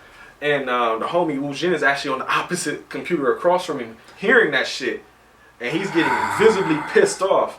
So he actually takes out a disc or whatever the fuck he had, and he snaps that bitch in half. And he goes over there and he fucking kills his, what's his name, Juwan, stabs him repeatedly in the neck with, like, broke his CD shard. Yeah, and then he picks up the headset like, hey, that was my sister. He's like, my sister was not a slut. Yeah, she wasn't a whore. Yeah. And then is that what sends him? That's what sends him to ask about Girlie. I completely forgot about that. Okay. That was my fuck up on that. Because after he does that, he actually takes Mido over to Mr. Park, the nigga that got his hand cut off. And he's like, hey, look, I know we got beef. I ripped your teeth out. You tried to fuck me up. You touched all on my girl. We good, huh? We good? But we can figure this out because we got a common enemy. That nigga cut your hand off. He fucked me up for 15 years. Let's team up and get this motherfucker. So they come to some sort of agreement. And he actually has Mito stay there with him in the place that he was imprisoned at for 15 years to keep her safe. So that was a part of the plan, though? Yes. We'll talk about it. Okay. So because that's why she's not with him at the hair salon, he goes there looking up information about Lee Sua because he found out that was the dude's sister. So he's like, okay, I need to find out more about this to figure out who that guy is.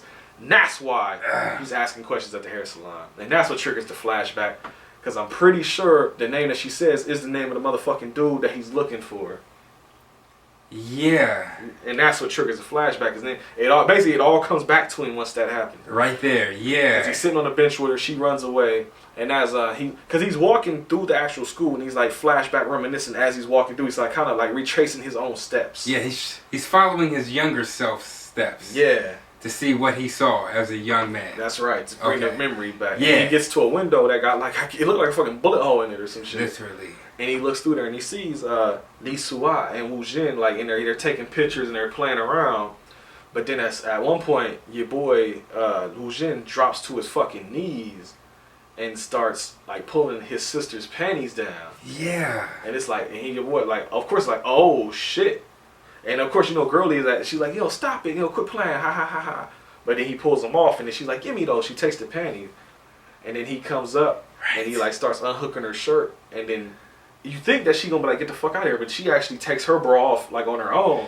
Yeah. And then he starts licking and sucking on her nipples and titties, and she picks up a mirror, and she's like looking through it so she can actually watch her brother do that shit. Like she's watching him do it. But then she turns it so that she can look at herself and she starts smiling. But then when she turns a little bit more, she sees Daisu is in the window watching. Mm-hmm. And she drops the shit and they both look over at him and he like tries to run away. And I think that's where the flashback ended at. So Yes. So one of the things you find out is that your boy Wu Jin that's torturing Daisu was fucking his sister.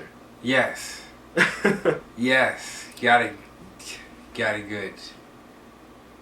There were certain parts in here where you just had to... Yeah. We'll get there. All right. Yeah. But yeah. it also shows too that, like I said, he was getting transferred and he was going away.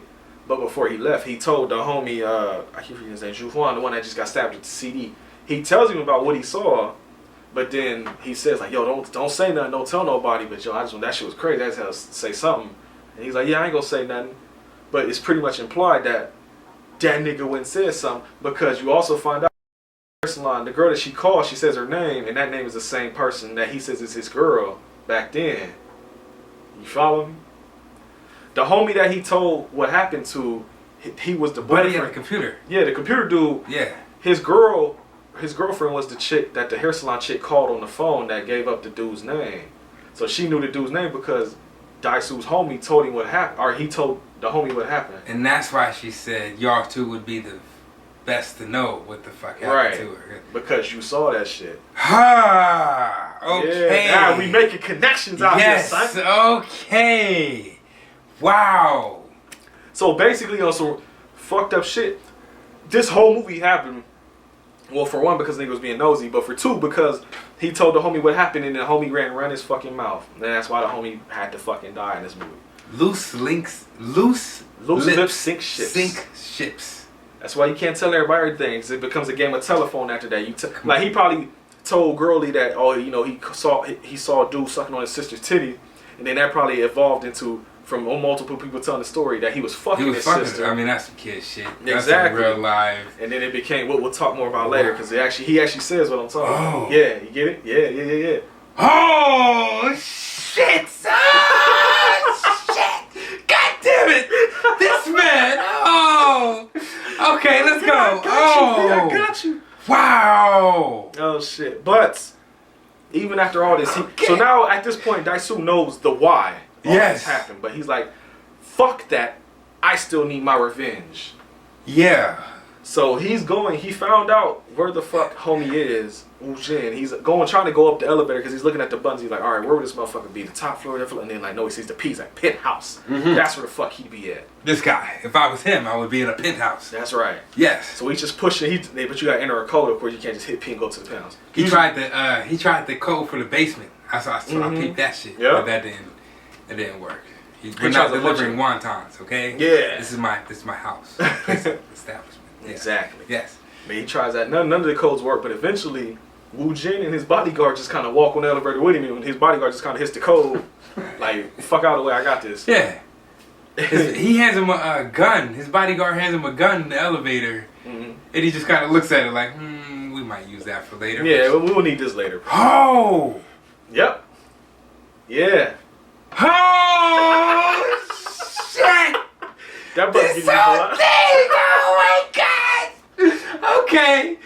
Whoa! Oh shoot! That button is about to get hit a lot, folks. He's a treacherous guy. The whole fucking thing. 15 years plus of planning. Oh my gosh!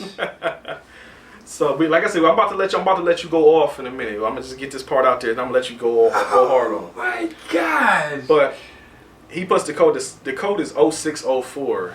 I forget if that has significance or not, but that was the code. I wrote that down. Mm-hmm. But after they get off the elevator, 2 bodyguards try to rush Daewoo.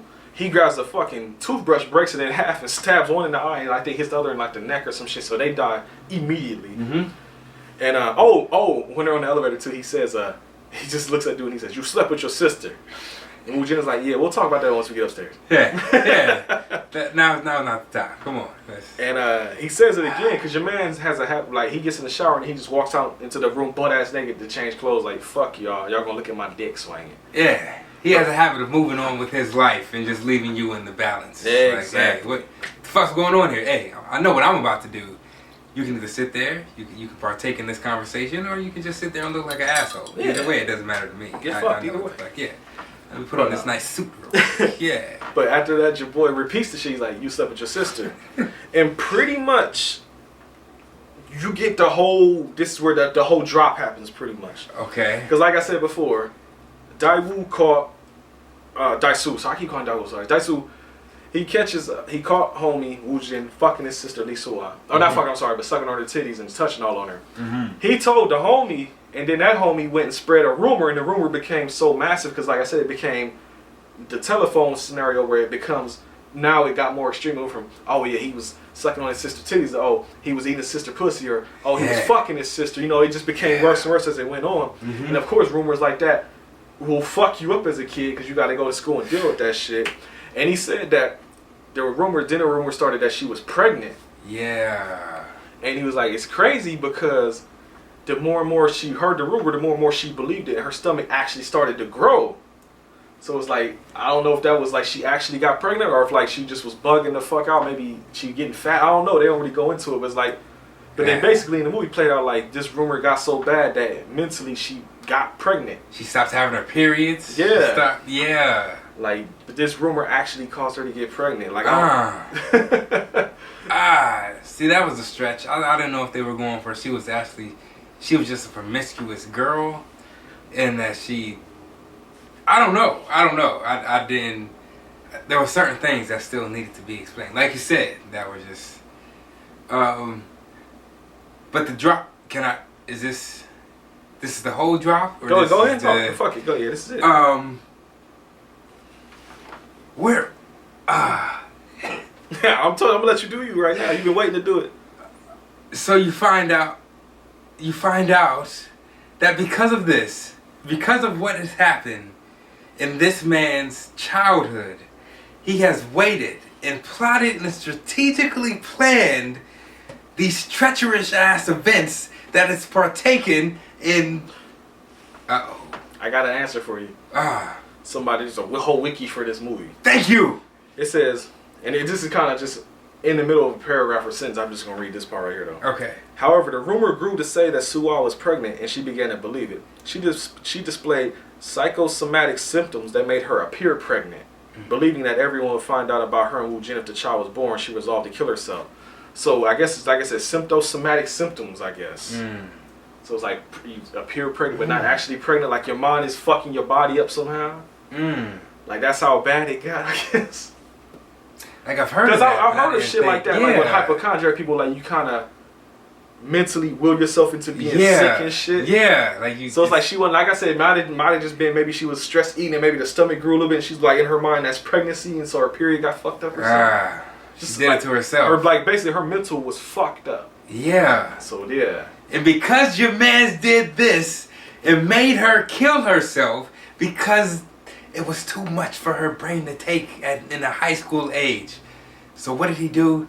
He plotted and he planned. And he said, you know what? I'm going to get you back. Okay? And this is how I'm going to do it.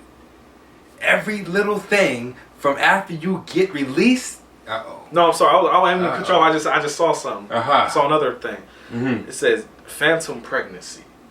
And they said, so a phantom pregnancy is a phenomenon where a woman can desire a child so bad that it affects her biology and causes her to mimic certain symptoms of pregnancy. This is real? Yeah. Oh. So, yeah.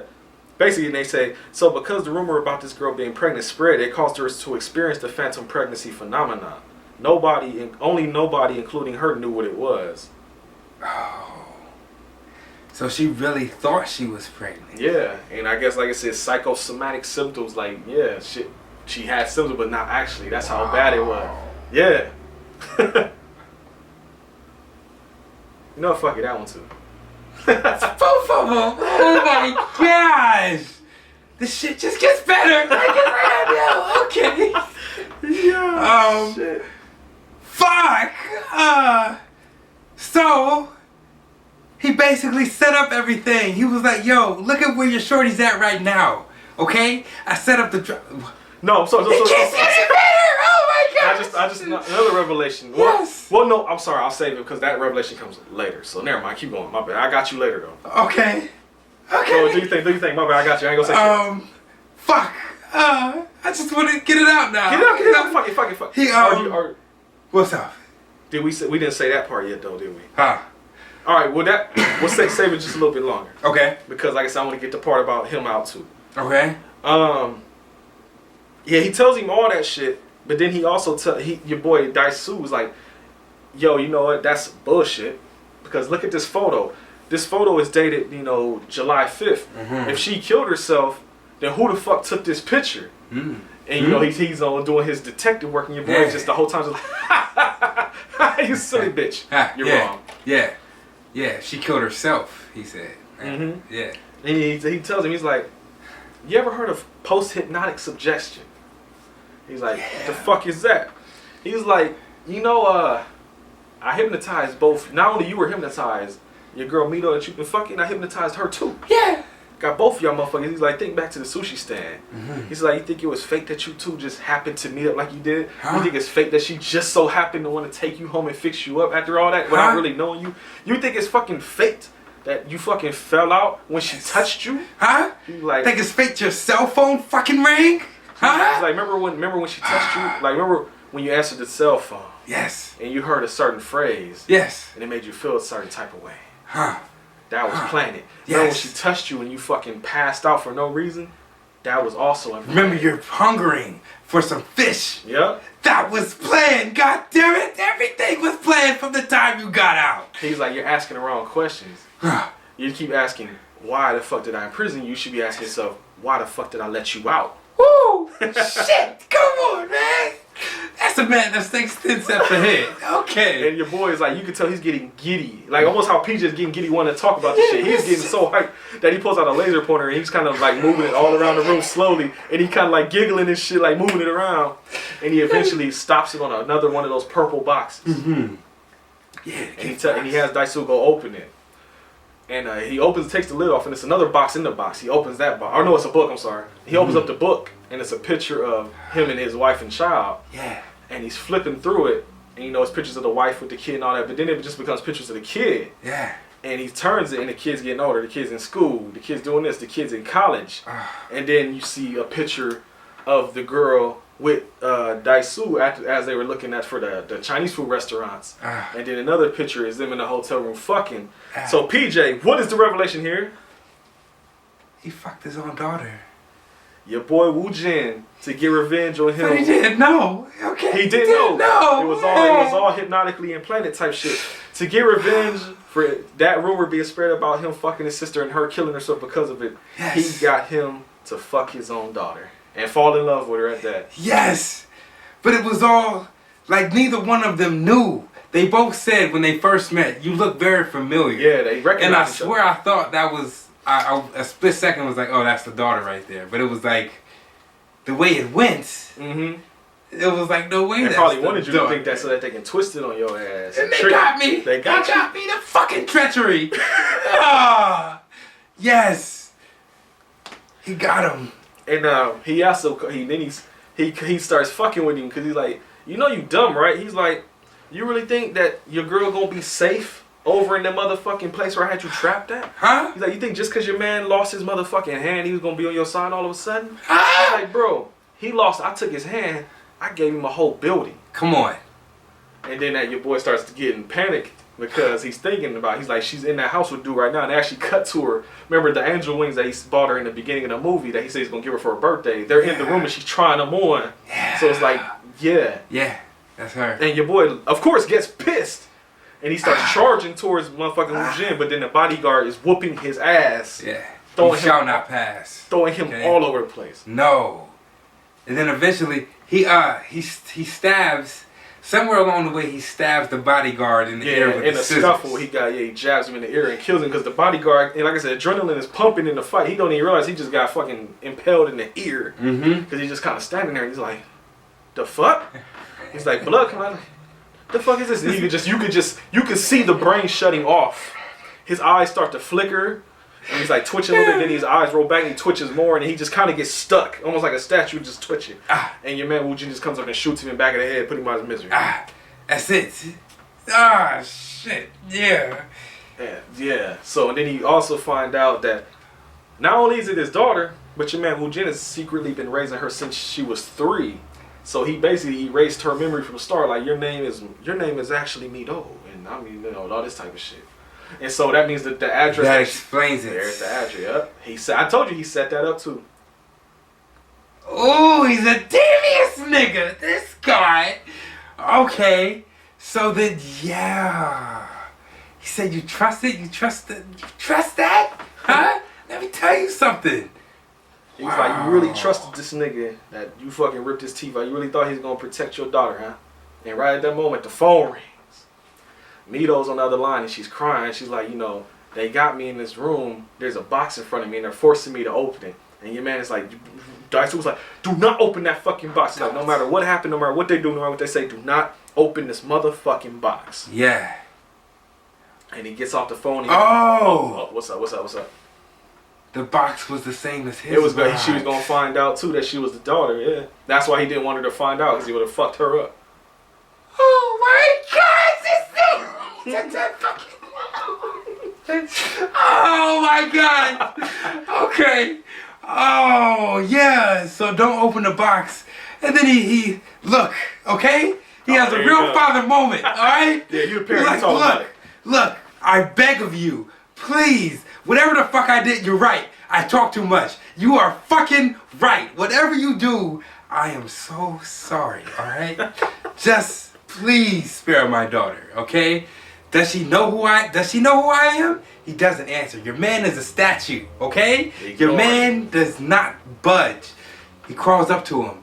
I am your dog. I am your dog's slave. Yeah. Please. He even starts barking. He's like, you see, I'm wagging my tail. He starts shaking his leg, like twerking and shit. Yeah, please. You know what? I'm gonna lick your boots, okay? Fuck, you know what? No, I'll do you one better. I will cut out my fucking tongue. Yep. Okay? I talk too much, right? He's like, he puts the scissors up to his tongue. He's like, if this is what caused all this was me talking, I'll get rid of it. And he actually legit cuts his fucking tongue out. That's some father shit, alright? Please. And you know what? I guess your man's is touched. No. Remember, as he's doing all this, your man is laughing. He's trying to hold it in, but he bursts out laughing. He's like putting the claw to him like yeah. Then he's like I got it. What made him make the call when he was like well, because after him actually he laughs, but then when he laughs, that's when your boy pulls the scissors out. I'm guessing the scissors is like he makes the call and he's like, yeah, the box. What he actually wrote down, he says, leave it closed. Oh my gosh. And yeah. As then he like kneels down to do, he's like, I've been waiting 15 plus motherfucking years for this. Mm-hmm. Now I've got everything I wanted. I got you back. I got my motherfucking lick back. You even cut your motherfucking tongue out. Right. So he's like, what joy do I live for now? Like this is what my whole life built up to after that. And I got you miss moments. Yeah. Yes. So he's like, what the fuck do I do now? So he fucked with him one last time. Did he really have a heart thing? Well, the thing is, before that even, he puts his head next to Daisu's. And he puts the gun up like he's going to shoot him in the head and the bullet's going to go through both heads. And your boy Daisu was just like, fuck it. He just nodded his head like, yeah, come on, let's do it. Yeah. And your man's like, nah, we ain't doing that. Yeah. And so he actually gets up to walk away, like he's gonna leave. Walk towards the elevator. Yeah, but that little button for his pacemaker that I talked about earlier, the little Men in Black neuralizer he got. Yeah. Your boy Daisu was like, "Fuck this! I'm gonna kill you and I'm gonna kill myself probably." So he pushes the button to like stop his pacemaker, and your man stops dead in his tracks. But it doesn't stop his pacemaker. No. What it does, it starts an audio recording of Daisu fucking his daughter from the hotel room. Fuck. And it drives your man, so of course, because he goes, yeah! He's like so go crazy. And your man just does like a little, shit is great out here, bro. That's one for the road before I get on this elevator. And that was like the cherry on top. Fuck. It's like, nigga, you thought you was about to get me, but nope, now you just gotta hear you fucking your daughter again. Yeah. So he gets on the elevator, and he's laughing, he's smiling like, Then he leaves him with the, you know, I've had to live with it. oh. And me and my sister were cool and able to talk things out. What about you in your life? Yeah, he's like, me and my sister were able to deal with it and still love each other. Yeah. Can you do the same? Left shit. him on that. Yeah, come on. And then he actually, while he's in the elevator, he has a flashback, so we see exactly what happened with him and the sister. Is that on the bridge, Gurley is hanging off, almost like the same way your man was holding dude by the tie in the beginning. Yeah. He's holding his sister's arm the same way, and she's saying, you know, basically, I've come to terms with what the fuck has to happen here. You know, if I do this, then our lives won't, you know, we don't have to worry about the pregnancy shit no more. The shame will be gone. I'll be dead. You have nothing else to worry about. Just let me fucking die. And of course, he's not only is it his sister, he's in fucking love with her. So it's like, I'm not going to drop the woman I love to her fucking death. Yeah. But she persuaded him. She's like, I'm cool with this. Yeah. You ain't killing me. I'm just let me the fuck go. And so. Yeah. He has no choice. I guess his grip. Well, he lets her go. He like his hand like just he's like fuck it. Here, yeah. She's not gonna help me pull her up, and she's not gonna fucking. She's just drop her. Fuck it. That's what she want. But in the same time, in actuality, his hand becomes a gun, and that gun gets aimed at his head. Yeah, because in the flashback, he has his hand outstretched, but then the three fingers kind of come back in, and it makes like the the index finger and the thumb like the gun shape. Yes. And then, like PJ said, it flashed back to the real world. He bops himself in the dome, blows his fucking brains out in the elevator. Because it's like he said, I got what I wanted. And now that I got what I wanted, now I have nothing. And like I said, because she's gone, I got my revenge. Yeah. What the fuck else is there? Yeah. Wow. Yeah. I'm out. 5,000, G. So that wraps up that story. Pretty much. Now, PJ, go hard. Do whatever you want to do. Fuck it. That's it. For this that's it for there? I mean, we got the epilogue part, but This that's the whole mystery is out now. Oh. So you can do whatever you want to say, bro. That's it? Well, I know the cross thing I want to talk about. She, fuck. Because she needed like a father figure. And he had been gone for 15 years, so he needed just some love. He needed love and she needed a daddy. Yes, yes. So as he rolled over, she gave him the cuddle me. But I don't know if it was symbolizing the cuddle me as a father to daughter or cuddle me as a lover. I don't know. I saw both of them right there. Yeah, dude, that's what I'm saying. It was fucking this guy, his symmetry. The director. Park Chan-wook. You, my friend. Because this part. He's done a bunch of movies too. We can watch more of his shit. We're going to have to. There's a whole trilogy. This is part of a trilogy. They're not connected storylines, but it's called the Vengeance Trilogy because each movie is about somebody getting vengeance. Is it like have you seen... What's up? This is the second movie. Fuck. What's up? Onk Bang, Onk Back, Onk... Ong Bak? That's That's not Tony Jaa, is it? Who's Ong Bak? I don't know. I haven't seen him, but... Oh, that shit is good. It's like, yeah. Well, I don't know, because he really didn't fuck with, Shaolin. Yeah, I thought you would have fucked with that one. I mean, it was cool, but... I mean, I normally do fuck with him, though. It says a lot. Alright, I'm going to have to show you one of those, because that's... I've actually been wanting... I have wanted to see those, I just haven't got around to them yet. Okay. It is Tony Jaa. Okay, I thought I was right. On Bak, yeah, that shit. The Thai Warrior. That's the that shit. That's what we will have to get them one day. But no, I will say there are in this trilogy of like not connected movies, but like similar theme stories, pretty much. Okay. I forget one of them is like, Sympathy for Lady Vengeance or some shit. I forget what the fucking titles are right now. I originally wanted to there was a triple, and that same company put that was out as like a trilogy box set. But they weren't 4K, so I had to do the region bullshit. But I was like, I'll just do that. But if you like this, I'll get hold of them. Okay. Yeah, I gotta do it, might possibly. Yeah. I guess to end it up, he wound up hiring another hypnotist. I think it was the same woman. From the beginning, right? I think so. I wasn't tripping. It was the same hypnotist. Alright. And she said something like, because he hands her a letter because he can't talk because his fucking tongue is gone. My tongue is out. Yeah. He writes her a letter and she's like, you know, basically, I really don't give a fuck about you, you know, whatever. But she said the last line you wrote, it touched me, man. It got to my soul. So you know what, fuck it, I'll help you. Mm-hmm. And so she hypnotized him. But she does say, before she hypnotized him, she's like, you know, there's a chance that residual memories can still like kind of seep through, or it may not be. Basically, it's not going to be one. It's a chance it won't be 100%. He's looking at the Blu-ray case. What's up? Does that not make sense? That's the end. Oh, That's the smile. Yeah, that's the. Mm-hmm. Wow. Yeah, I got the Zavi Steelbook 4K edition. Yeah, so she tells you, the memories might linger, they might last, but go ahead and stare at that tree, all right? Yeah, she and hypnotized behind him. that tree, there's some concrete. Well, she said that tree is becoming a concrete post. Ah, a concrete post. And in that concrete post, you are back in... You're back in, Oldboy's in the high rise. Yeah. And you will take 70 steps. Well, before that, Oh. she says, when I ring this bell, you will split into two people. Ah, yes. You, and then it'll be the monster, because throughout, we didn't really say, but throughout the whole movie, he's referencing himself as a monster because of what he's becoming to, you know, killing people and getting revenge and shit. Mm-hmm. She says, the monster will take 70 steps, and after 70 steps, no, every step is a year, and when he reaches 70, the monster will perish. Yes. And Don't it will just worry, it'll be a quick and easy death. It'll be painless. Yes. Painless. Yes. And so the motherfucker turns and he starts walking away because his reflection in the glass stays there, but the actual body turns and he's like doing the smile, almost like PJ said on the cover, and he starts walking away. And then next thing we know, Smash T and Man's waking up in the snow, just laid out in the snow. And Mido actually finds him, and she's like, you know, basically, what the fuck were you doing out here, you know, with somebody with you? And he's like, what do you mean? He looks back and you see like a little bit of a distance behind you, and there's the two chairs that they were sitting on, and there's a bunch of footprints in the snow. Yeah. And she looks up at him and she's like lovingly in the eye, she's like, I love you, Daisu.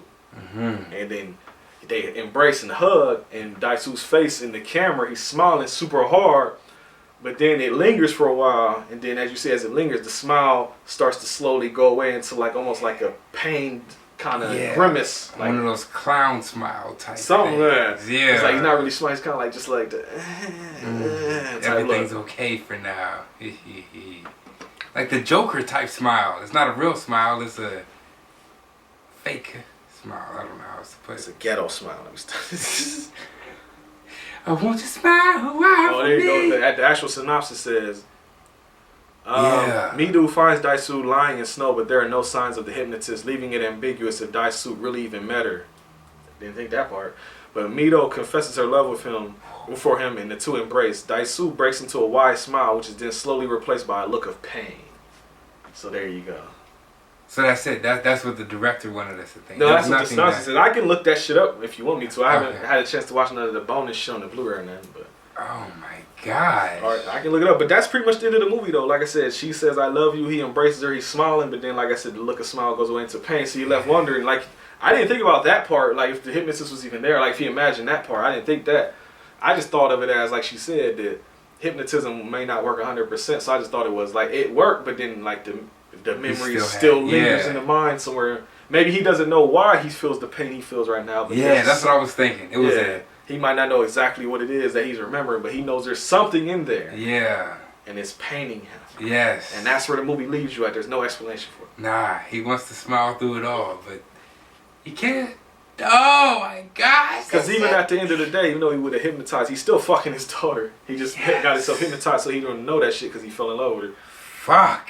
Because that's what remember Doom said. He's like, you know, my sister and I loved each other even though we were related, but we got over that shit. Can you do it? And that's his way of trying, is to get hypnotized again. Can you do it? Huh? That's why I thought it was real, because I thought he would try the... Hypnotism seems to be the only thing that has worked throughout the whole movie. Mm-hmm. So why not go for it a third time? Oh my gosh, this is real. Oh boy, this is... Y'all got one this week, goddammit. The synopsis says... I'm just looking up, it just says like the ending of Oldboy to see if there's anything else. Oh, okay. Because everything is saying like the fucking with the dude. Like I get what happened with the dude. I'm trying to happen with the fucking Daisu though. That's what I want to know. Yeah. Yeah. That's the. Okay, somebody. Okay, this like I said, it's up for interpretation because I don't think there's any official explanation. It's one of them things like some David Lynch shit. Was like, yeah, whatever the fuck you want it to be. Okay. But is that what you think it is? I just would pretty much what I said is like, okay. Oh, okay, I see what you're saying. But now this dude says, Oldboy ending. Why I disagree with what appears to be the majority interpretation. Am I wrong? So let's see, PJ. I may be in the minority in this opinion, but I seem to disagree with the interpretation that Odaisu lives while the monster dies during the hypnotism. Watch the ending again. When Odaisu is split into himself, who is ignorant of the secret, and the monster who knows the secret, it is the monster who walks away and Odaisu who stands still and watches the monster go. When we cut to the next scene in the snow, Odaisu stands up a short distance from the chairs where they had started the hypnotism session. I would say it's about the same distance that we see the monster walk during the session. Odaisu is the one who died and the monster is the one who survived. The smile that he smiles when he hugs Mito is one of madness, that he knows the secret and have to keep the secret forever. The hypnotism failed. Anyway, the key to my interpretation is that Odaisu wakes up after having walked a distance from the hypnotism chair and the monster is the only one who the hypnotist says does any walking. I kind of thought that too, but I kind of went the other way with it because I thought about it because when they showed the distance of footprints, I'm like, I don't think that's 70 footprints. It seems like it's too short a distance to be 70. Maybe if he walked around now. But they only show the footprints go in one area though. So I thought either it's the thing where she said it might not work 100%, or he woke up before the fucking monster actually walked 70 fucking steps, and so again it didn't work either way. The monster they're still both there. So either way it goes, if he didn't walk to 70 or if it didn't work 100%, it pretty much ends either way if the shit didn't work. That's pretty much where I took it. And he remembers something. And that's why he's happy because he gets to be with her, but also then he's paying because I have to keep this fucking secret. And I have to, when I'm fucking her, I have to realize that I'm fucking my own daughter. Fuck. That's harsh, sir. That's real harsh. It's not really a happy ending. Fuck. I'm so conflicted. Oh my god. Let me look up this IMDb trivia and see if there's anything. I'm sure there won't. I'm sure it won't be. Come on, it gotta be. Those just leave us. They know. See, they did it right. That's how you leave people hanging right there. Oh, here you go. Okay. No, that's not that. This is the squid scene. Oh no, that was octopodes. I don't know what that. 4 live octopodes were eaten. So he ate 4 of them for the scene with the sushi bar. A scene which provoked some controversy abroad. Eating live octopus in Korea is commonplace, although it is usually sliced first. When the film won the Grand Prix at Cannes Film Festival, the director thanked the octopus along with the cast and crew. Thank you so much for squirming in my mouth. The famous one-take corridor fight scene was shot in 3 days. No CGI was used to edit the sequence. Wow. Wow.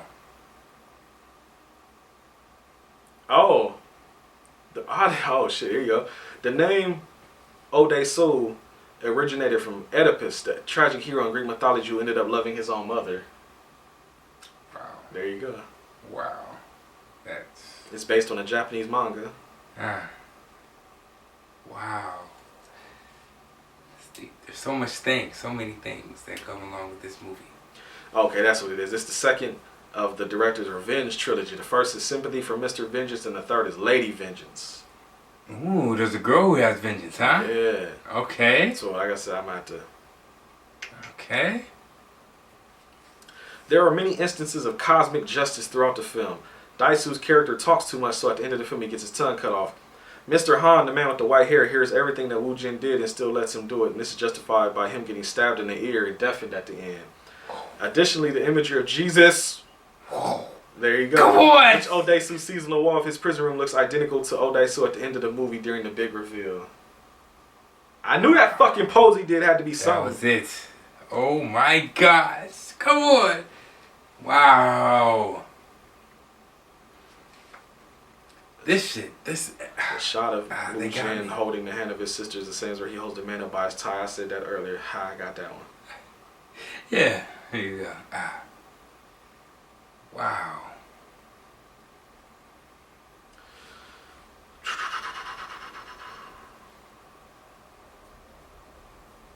Yeah? I'm just looking up to see what else. There's a bunch of shit. I bet there is nothing from the director though. I need explanations, okay? we really might have to watch 1 and 2. Like I said, they're not really connected, but they're just like... Yeah, different stories. But that's pretty much it. Like I said, there's no explanation for that shit. You just gotta interpret it however you do. And I just interpreted it as the shit either didn't work at all, or it only worked partially. Half-ass. So either way, yes, he still knows what the fuck he's doing. He's gotta live with that shit if he yes. wants to still be in love with Girly. Wow. Well, he can't be in love with her. It's his daughter. He already fell in love with her, though. What does that mean? It means that's the pain, PJ, is that he fell in love with this woman that turns out to be his daughter. How the fuck is he going to figure this out?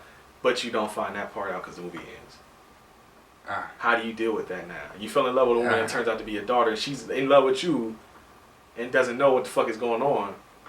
So, do you continue this route and keep the secret? Or do you break her heart, hurt her, get booted out of her life, and now you don't get to be with your daughter, see your daughter no more? You break her off. You break her off. Break her heart. Oh. Well, I'm saying, but if he does that, you know, she probably want nothing to do with that nigga so that he loses his daughter a second time. I didn't know. Well, that's the problem, PJ. I guess so. I don't know. Like, that's what dude said. Can you deal with it, nigga? Can you? Huh? You don't have the answer, Sway. You didn't do the education. I did the education.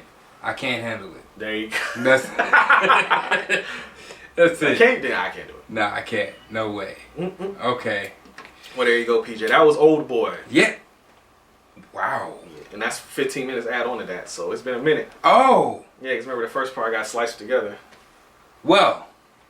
We had over 2 hours. Yes, so let's go. We're here. We're going to get this promo popping. Yes. Ads popping. Yes. And we'll be right back to tell you what we thought about Oldboy. Goddamn right.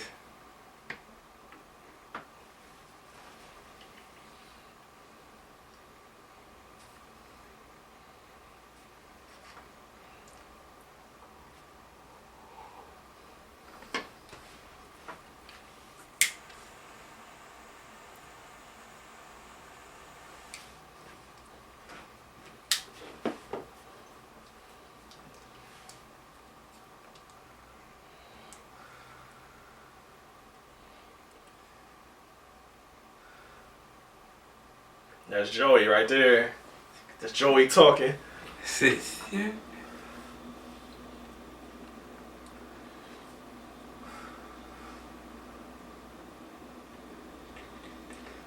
So PJ. Yes. You got to hear Joey for a second. Yeah. Fuck you, Joey. There we go. So PJ. Yes. What did you think about Oldboy? I'm very curious about this script. So. We're bringing it back because we never remembered. Oh yeah, no. Compared to the old Kiss Me Daddy, yes. like how does it compare? I remember that shit. I want to know. I think even without Kiss Me Diddly, it was kind of if you got it, keep up. This had many references to everything that was going on, so you still had the broader picture. Easier to follow. Yes. Okay. More interesting. Yes. Okay. Yes. It like I had to ask you, like during the movie, like what the fuck is during what? During actually watching it. This? Yeah. Okay. Yeah. Like I was still confused, but it wasn't. I still got the gist of it. But see, even when you asked me that and I paused the movie, I would tell you, and you'd be like, oh, like you would get it. Yeah, immediately. Like it wasn't too much reading between the lines. Yeah, it was just like maybe one thing you might have missed or something. Like, oh. Yeah, and it made it all brain blast. As they heard on the podcast, it happened a few times here. Clearly, yes. The brain blasts do happen. That's what we live for. That's the point of this podcast. This movie, I mean, it was good. I liked it. Okay. I liked the ending. I liked the... There was a lot of fucking reactions during the movie I saw. It was. It also, this movie, something that was different. This was also... Like it had its like Shakespearean times when it would be all... Yeah. I don't know how to describe it, but it was... It's based off a book. This, just like Kiss Me Daily, this is a... it might be a manga actually. It might be manga. But it's still a book. It would take time it's an adaptation, I guess. Yeah. Like, you know, when somebody died, they would sometimes zoom out. Like, zoom out near the river, then fade out type shit. Yeah. And it was... it spoke to me. I don't know. It was just... It's a Japanese manga. There you go. The Japanese manga. Yeah. The treachery in it, everything that's involved. That's the cover. Wow. That makes sense. Huh. It says the narrative of the manga follows the protagonist Shinichi Goto, a man who, after a decade of incarceration in a private prison, is suddenly freed. After his release, Goto must find his captors and discover the reason for his confinement. So pretty much the same. Wow. It ran from 96 to 98 and it had 8 volumes. From 96 to 98. Yeah. That's a good 2 years right there. Okay.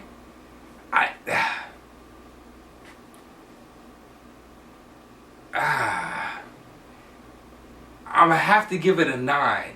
9? Like something's stopping me from giving it a 10. I don't know what it is. Oh, okay. But it's like I can't wholeheartedly give it a 10. But it's 9 is definitely still high though. Yeah, like it had me. Like I was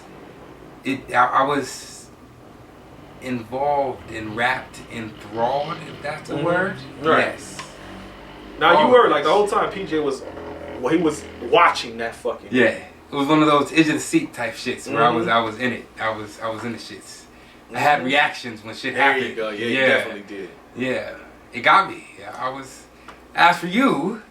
Well, I said in the beginning of the podcast, I got a 10 on IMDb when I watched it back in 2013. Like Kiss Me Deadly, it will change. Okay. But not in the same way. I'm giving it a 10 plus. Oh shit. Fuck with it Okay. heavy. Okay. Yeah. Now, it's like PJ said, I don't know if it's just because of the shit I watched recently, or just because, like I said, I'm actually really, really paying it forward. I watched it on my fucking phone on Hulu the first time, so I might not have got the full, hit of it. Yeah. But watching it this time, no, I enjoyed the fuck out of it. Story keep you interested. All the twists and turns. The only thing I remember, because like I said, it was almost a decade ago. The only thing I remembered is I knew he was fucking his daughter. Because I remember at the time watching, like, oh, so that stays with you. On? Yeah. I didn't remember why though. I couldn't remember why the fuck this was happening. So that part, watching it, PJ was like watching it fresh because I'm like, oh shit, that's what happened. Ooh. I did, even when that revelation came, I didn't remember it. So that part was completely gone. Ah. Okay. All I remember is like, that ain't fuck his daughter. Okay. But Yes. no, like I said, following it, it's easy.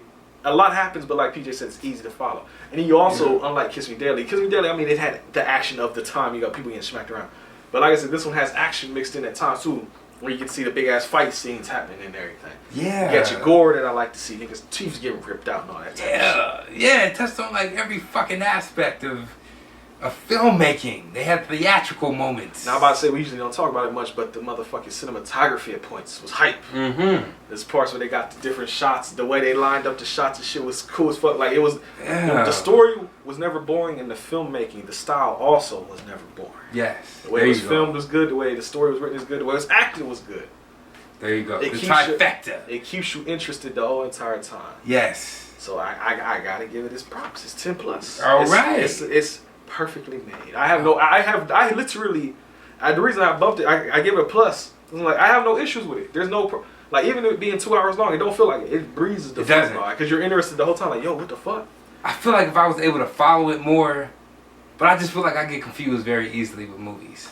So, that's might be like my handicap. There is type smoking shit, and drinking involved at times. So. Boom. One of the biggest keys too about the movie that I had a feeling he was gonna give it a high score. We barely talked through it. We barely did. I guess we did. We barely no talked jokes through were shit made. because we were both following it. We were both like, "Oh shit!" Like that's when I would ask you questions. Like exactly. when I got That's lost the only type time shit. we talked. Ah. It's when I was explaining something to you, and then it got to the point where like it's good when I actually pause it. Usually when I'm explaining something like if we don't go, I'll just let it play. Like I actually pause that shit. Like no, to explain what's going on. Yeah, you need to follow this shit. So I'm trying to follow it too. Like I said, I don't remember what happened. So all those things mixed together, it's got to be the 10 plus. There you go. Okay. So Dello Movies gave us the hookup. Thank you, you know what? God damn it! I don't know. There's nothing that's equivalent to a fuck you. But if I could, I would like to thank you, Dell. That's how you give a fucking Patreon movie right there. God damn it. That's what you do. There you go. That's yes. I didn't just get a button for training day. You said it'd be like, my nigga. My nigga. That's what you do right there. Dell. There it is. Well, you just did it. See, thank you, Dell. There you go. Thank you, Dell. Fuck. He's the first person to get thank you. Joey. Yeah. First person. Fuck you, Joey. Joey and Patrick. So Fuck far. you, Patrick. Dell, my nigga. You cool. You cool in my eyes, Dell. The black man came through for it. Goddamn right. God damn it. Man. Yes. Oh, shit. Man. It's amazing, you know? I'm just playing, y'all. I'm fucking with you. But No, he's not, alright? The struggle is connected throughout all niggas, throughout the whole universe. oh shit. I said goddamn. Thank you, Dale. Oh, thank you, Dale. Fuck you, Patrick. Fuck you, Joey. This is what you could have had. Great fucking podcasting with me giving it a 9. But no. You want to see me give a low score, huh? That's what you want to do? Fine. Fuck both of y'all. You're cool, Dale. Alright? Me and you? Yeah. We're right here. Oh, such passion. Yeah. Now that's off my chest. Oh man, we got multiple Patreon movies coming up next month too. Ah. Cause this is the last episode of July, bro. Fuck! Yeah, you're right. Oh, shit. Oh, and next week is a Patreon pick. Yeah. Pretty much, just for slight spoilers. Yeah. Next month is basically Home Video Hustle Animation Month. Real shit. There's one Patreon pick that we're kind of like, I don't know. Yeah. There's one Patreon pick where PJ is hype. Yeah. And I'm like, ooh. Yeah. Imagine Disney, if you will. Ooh. Yeah. Ooh. Touches of the soul, yeah. Like I said, of the 4 episodes that month, 3 of them are animated. So Yeah. get ready for that, folks. All right. But Mm-hmm. we got segments on the show, PJ. Yes. I'm about to grab the cards. We got segments on the soul. This is brought to you by the Urban Intellectuals. Ooh. Goddamn right. That's all I remember. Oh, this is the STEM, Science, Technology, Education, and Mathematics. Engineering. Fuck! Science, Engineering. Science, technology, engineering, arts, and mathematics. Arts. Oh, I forgot all about the A. Yeah, STEM. Yeah. Spell. How about that? Oh, that's a name I recognize. And a picture. So, PJ, who we got for the Black History flashcard this week? Teach them some. Have. Oh, Yeah. Granville T. Woods. Yeah. April 23rd, 1856 to January 30th, 1910. Electrical engineer and inventor. Woods is also Oh, sorry. okay. Woods is also known as one of the greatest inventors of all time. In his early 20s, Woods enrolled in a technical college. Throughout his life, he created over 50 patents, with over a dozen focusing on bettering the railroad system. He created a device in 1887 which would allow the communication between train depots and trains, called the synchronous multiplex railway telegraph. During the 1800s, Woods set up his own company, which later became known as the Woods Electric Company. In 1889, Woods received his first patent for the improved steam boiler furnace. Granville T. Woods. Technology There you and go. engineering. Yes, sir. Right. STEM. Got a second card, though, there, homie. What's the mixtape scenario? Here we go, yo. Here we go, yo. So what's the Scenario. Uh-oh. He making a face. Son, your boss calls you into a meeting. Right. Though you have no clue what it is about, you know it's going to be major. What plays in the background as you walk down the hall and turn the door handle? Getting called for a meeting, don't know how it's gonna go. You know the first thing that popped in my Oh, mind. what's coming in? I said about it. You Is about it? I'm about it, Yeah. If you about it, we'll say you about it. Yeah. Oh, shit. See, right? That's a winner's mindset. You know it's about to be major. I said I'm about it. You about it? I'm about it. I think it's more for the instrumental more so than the actual lyrics, but there's a song by Ice Cube called Down for Whatever. I might just be thinking Office Space because it was on that soundtrack, but that's the song I picked, just the beat to it. If you look that song up and listen to the beat and tell me if that ain't like you just walking in slow mo, just like getting ready, like, but you cool about it at the same time. You ain't I'm stressed. here. Okay. Shades on. I'm gonna pause it for a second. I'm gonna play it for PJ so he can get what I mean. Goddamn right. But I can't play because I don't want motherfuckers yelling at me about copyright and bullshit. Well, you know what? Yeah. My name is Shane Bieber, and I'm a pitcher for the Cleveland Damn it, Indians. Shane. I saw that. Playing in Actually. Cleveland is such a special trip. Oh, yeah. I'm broke. My feet hurt. My feet hurt. And that bitch is slipping. Yeah. It makes me creep. That's what I said. That beat. That's some boss shit, yeah. That's playing. It's just the instrumental. Fuck it. That's my shit. I love that album, man.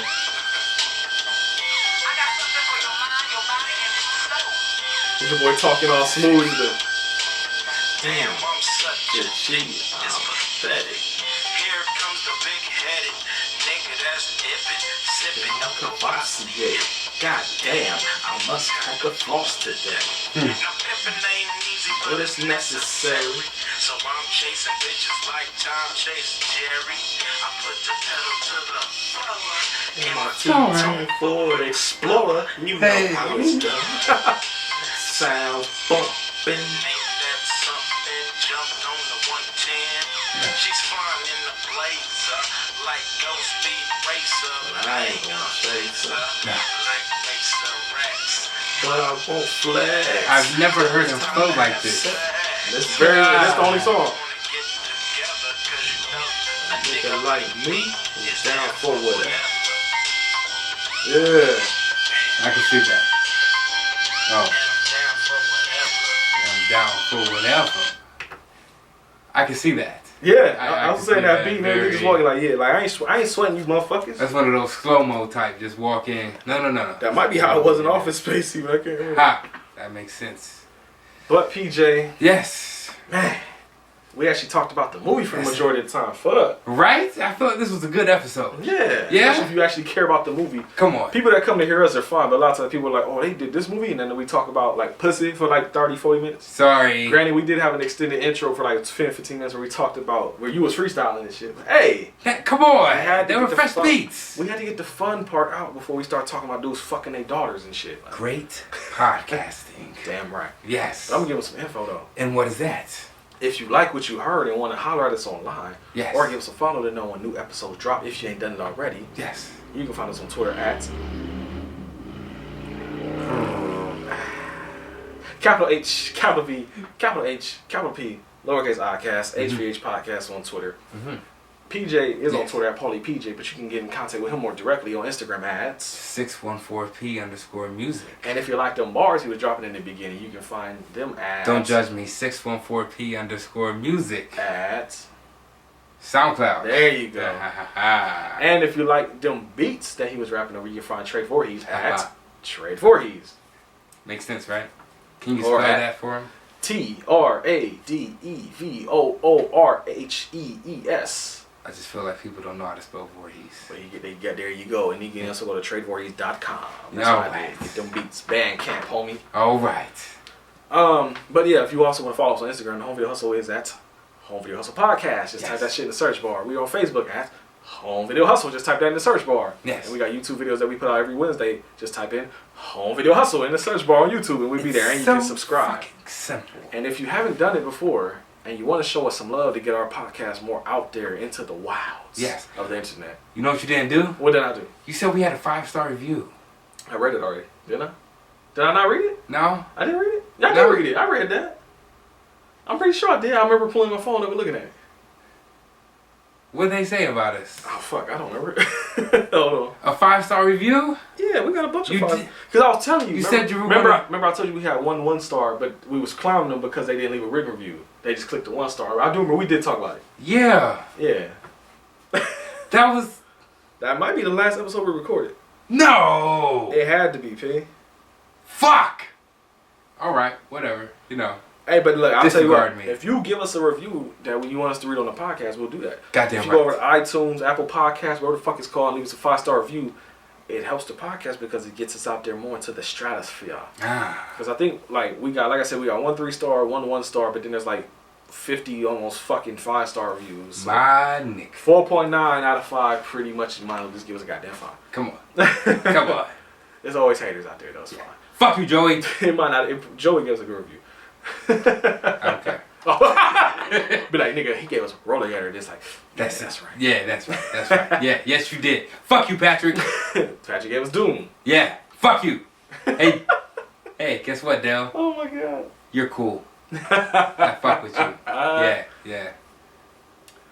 I wonder how next week is gonna go because next week's the patron is somebody very close to the podcast. I'm not saying no more. Ah. And it's animated. Ah. yeah. Yeah. Just says like, oh shit. Alright. Yeah. But on YouTube, we post videos every Wednesday. If you want to know what movie we're going to talk about on Friday, watch the video on Wednesday because we randomly pick movies. We don't go into this every fucking random now and again, like a few times a year, we'll know what movie. I'll just be like, we're watching this. Or PJ be like, let's watch this. Yeah. Like this one. So, but most of the time we pick them at random, so it's fun. Just come join us, won't you? Come on. Watch us pick the movie. Yes. And if you want to help us watch movies for the podcast, you can go over to patreon.com/homevideo hustle like Dale did. I see how you did that. Thank you, Dale. Thank you so much.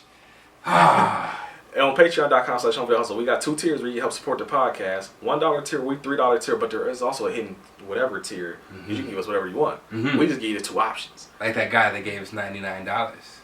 No, he didn't give us $99. They just added up to it because he was like $20 a month or something. He was doing. That was the wink wink. Oh, I thought you were talking about the actual. Because somebody actually gave us almost $100. Nah, that was the wink wink. PJ trying to get paid. Yeah. But yeah, we get. But now, like I said, we'll get more frequently now. You'll get bonus episodes. Yes. You always get the full video of the entire podcast recording because there's a lot of times we hit record usually before we start recording. Usually when we're still setting up, so there's a whole bunch of shit you can see, and all the stuff that gets cut out of the audio you get in the video. Yeah. Unless it's something like sometimes like family related phone calls, we'll still cut those out. But most of the time, I ain't cutting shit. Yeah. Come on. I don't care. Who cares? And you can see all the post podcasts when we hit stop. We keep going sometimes for a while. So. I feel like you should drop a bonus episode with this one. With this episode? Yes. So let me see. I put the Harley Quinn episode out already. We're gonna do one tonight. Oh, you got time? Yeah. Oh, fuck it. All right. Yeah. Well, we already said we're gonna do it. Oh well, this comes out. Let me see. It won't. Okay.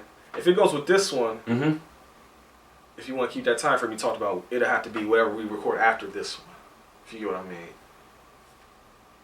The next bonus episode? Yeah. The next bonus episode we do will be for this one. Will be for... But the one we record tonight will be on the one before this. You get what I mean? Got you. Got you. Okay. Yeah. So I was going to say what we probably will watch, but okay. it probably is already out as you hear this, so never mind. Do I know what we're going to...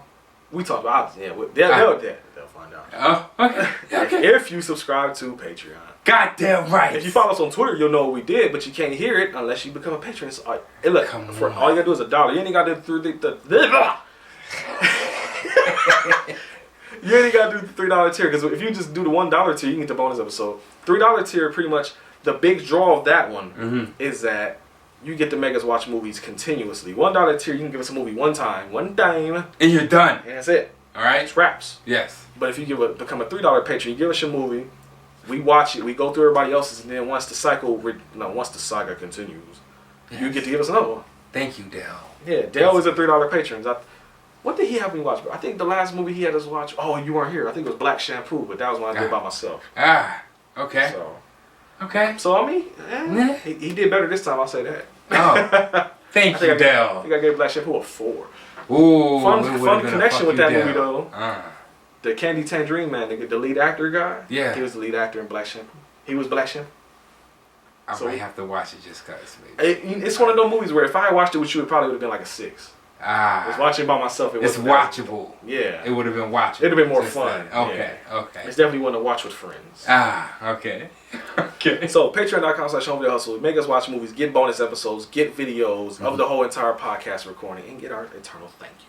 Yes. And at the end of the year, I usually send out Christmas gifts of DVDs and shit like that. There's a couple I still need to send out. But I ran out of DVDs, so I've been trying to collect more. But I think I got enough now I can actually catch them late ones. Yeah? Yeah, I got bro. I've been buying movies like well, look at this shit.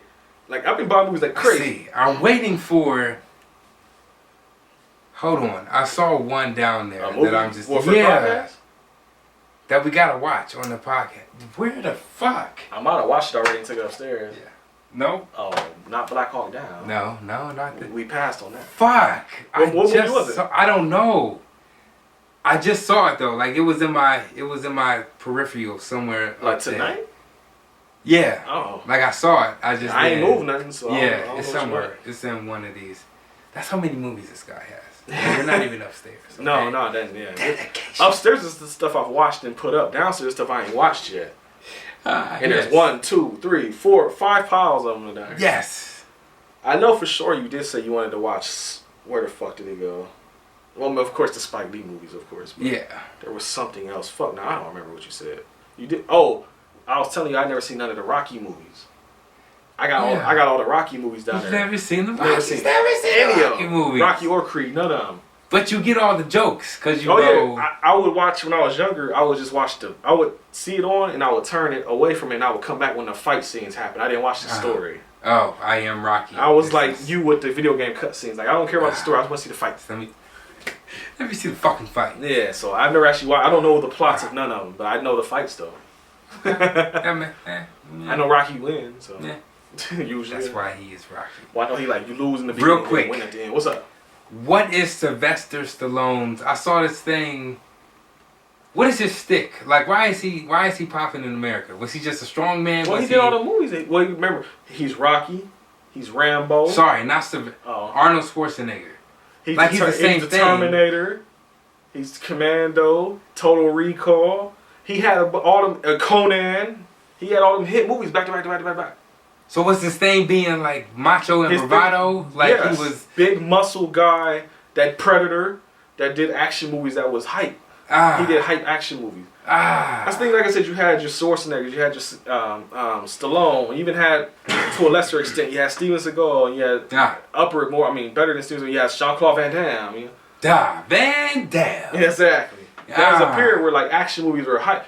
Think about it, how the thing right now is superhero movies. Yeah. There's ebbs and flows. Where there's a period where everybody loved the dumb action movies. Then there's a period where everybody loved motherfucking sci-fi movies. There's a period where everybody loved horror movies. Now everybody loves superhero movies. Yeah. Okay. And that's what helps people those people get popular is because they're big in the genres that are big at the time, or in some cases they made that genre big. Like people still say Terminator 2 is not only one of the best action movies of all time, it's one of the best sequels of all time. It's one of the best movies of all time. I have to watch Terminator 2. We do, because that reaction you just gave. Now I'm curious.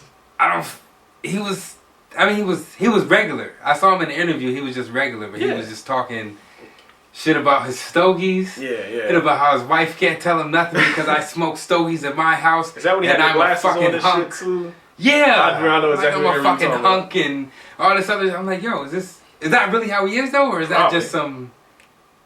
I'm sure it is. He's a douchebag. Well, no, I wouldn't say that. He just full of bravado. Maybe younger. Nowadays, when he talks, he was a young Arnold. Like he was young. You see, nowadays he usually talking about political shit and all that. He ain't with the shits usually. He was the governor, wasn't he? He was of California, the governor. Fucking amazing. How you let the Terminator win the election? Come on, pay attention. How, Sway? Come on. Yeah. Wow. Well, shit, Jesse Ventura was a governor too, the damn wrestler. So. That's who he is? Yeah, he's a wrestler. Jesse the Body Ventura. He was in Predator. You know the only reason I know him? Why is that? Because of the conspirasi theory shit. Oh, yeah, he is. Yeah, he had that whole TV show. I can't. Yeah, that's the only reason I know this. He was a bodybuilder. Yeah, he was in WWF. He was a wrestler. Oh. Jesse the Body Ventura. He did a bunch of direct-to-video action movies too that are definitely some hustle movies. We'll talk about that. I might have to get one of those in there. Oh, it's upstairs. I got a Braxis upstairs. Okay. But, he's in The Running Man. We watched him. He was in The Running Man. He was the fake Captain America type nigga. That when he was like the main final boss type dude. That, remember Arnold Schwarzenegger? Oh, hey, to bring it back to Arnold. He killed all the dudes, and then he was the last guy. And your boy Jesse Ventura was like, I ain't going out there. Fuck that. And so they doctored the footage to make it look like he killed Schwarzenegger when he actually didn't. Oh, that was Jesse Ventura. He was young too. Yeah, that was the 80s, so yeah. Wow. Yeah. I wouldn't. Yeah, I forgot we have watched him before, even though it was way back, like episode 17 or some shit. Is that long ago? We did that shit that long ago? 2017, PJ. We heavy in the game right now. Like I said, that was episode like 7. That was in the teens, bro. We had episode 216. Yeah. I remember that episode. We've been doing this for a minute. Wow. I think it's funny the episodes that have got us some of the current people we cool with. Like Trey Voorhees got hip through Cannibal Holocaust. Yeah. Mario got hip through Manos from Soup Complex. Mike Bagford got hip through Death Wish 3. Yeah. And Liz from the Nerdy Bitches got hit because of The Running Man. So God damn it. It's weird to fucking, like I said, sometimes it just be the movies that draw people in. So maybe there will be somebody that was like, hey, I saw you guys did Oldboy, and I had to catch y'all. Come on. You never know. Come on. You never fucking know. Who hasn't seen this? Huh? You hadn't seen this. I know, but I know. have I'm now. just saying. See, I was- yeah, now you in the club. Yeah. Who hasn't seen this? Yeah. Hey, I've seen it. Yeah, and you liked it even so. I did. See, I did. It works out. That's it. Yes. So PJ, Yes. maybe we'll get lucky because next week is also. I'm pretty damn sure. I'm not feel like reaching over for that damn book. Pretty sure it's another Patreon movie next week. Yeah. So we getting them to crank the fuck out. It's not gonna be another fucking year of waiting on Patreon movies this No. time. We getting them out. Mm-hmm. And we still need a couple of y'all to send them. So if you ain't sent us one, please send them because we have to keep skipping people over. You're like, there's people that would have been got picked, but then again, Yeah, I pick them. and then you just there's been like it's happened like 3 times. Yeah. Yeah. I pick y'all, but I don't But have see, a movie. the thing is, if they did have a movie though, we wouldn't have watched Oldboy though. So we'd have to wait later. Ah, thank you, Dell. See how much better that rolls off the tongue? Thank you, Dad. Thank you, Dell. That's all I want to say. Yeah. Thank you for giving us a good movie. Yeah. We talked about the movie besides maybe 20 minutes in the beginning. Yeah, after the first 20 minutes, we pretty much was in there. Yeah. I mean, little sways here and there, but for the most part, we stuck to it. You know? It went, the almost, ebbs it went and probably almost like flows. 2.5 hours. Boom. Because I added 15 minutes of that. Fuck. So on that note, I'm going to tell them one more Fuck. thing. One thing left to tell them, P. Yes. I'm Brent. And I'm PJ. Ooh, y'all thought it was coming in right there. No. We got beat selections for days, baby. Yeah. Have a good rest of your Friday. Have a good rest of wherever the fuck day you listening to this on. Oldboy is not easy to get on Blu-ray here in America, but if you got a 4K Blu-ray player or you like an Xbox Series X or PS5, like I do, Ha, ha, ha. get the motherfucking 4K Blu-ray. It is worth it. It looks great. I haven't got a chance to look at the special features yet, but I will. I left it in the player because I'm going to watch them later. Mm-hmm. And if the director says something about the ending, I will let you know. Okay. So, but I will find out. And there's deleted scenes and shit on there and everything. I'm going to watch all that shit. Yes. We're going to find out. Yes. That's how much I like the movie. I'm about to watch all that shit later. Yes. So check out Oldboy. It might be streaming. It might be hard to get, but like I said, I watched it on Hulu. Maybe it's still on Hulu. I don't fucking know. Just watch it. Go As watch PJ it. would say. Then listen to us. Who am I? Who am I? I don't know. But next week, like I said, starts pretty. You might as well just call it Animation Month. Boom. Out of the 4 I weeks, like only that. 1 month is regular movie, so fuck it. It's close enough. Animation Month. What is it? Oh, it's Animation Month with a little hood movie thrown in the mix. That's what it is. I forgot about that. It's up there on top of the thing. And we even get to break out an old dead format for this month. So it's gonna be fun starting next week because the movie we're doing next week. I know of it. I would see it all the time at the video store, but I never watched it. It never piqued my interest enough to rent it. Mm-hmm. But I know about it. I know of its existence. Mm-hmm. It's an 80s animated movie, music related. That's all I'm saying. Watch the video on Friday to figure out what it is. And we made use. That's next. And we made use of the motherfucking green screen. So they get to see how the green screen. I don't know yet how it came out, but we're gonna find out together. All right. So lots of new shit coming up next week. Yes. So come back, hear all about that movie, watch the videos. Yes. Peace. Peace.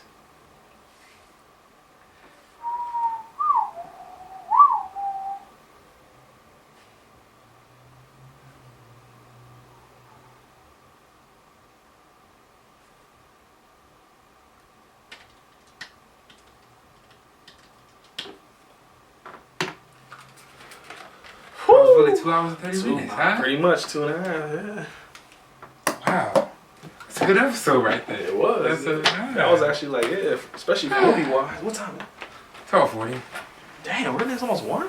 Yeah. Shit, I'll watch one and then you wanna I was gonna walk over and get a black real quick.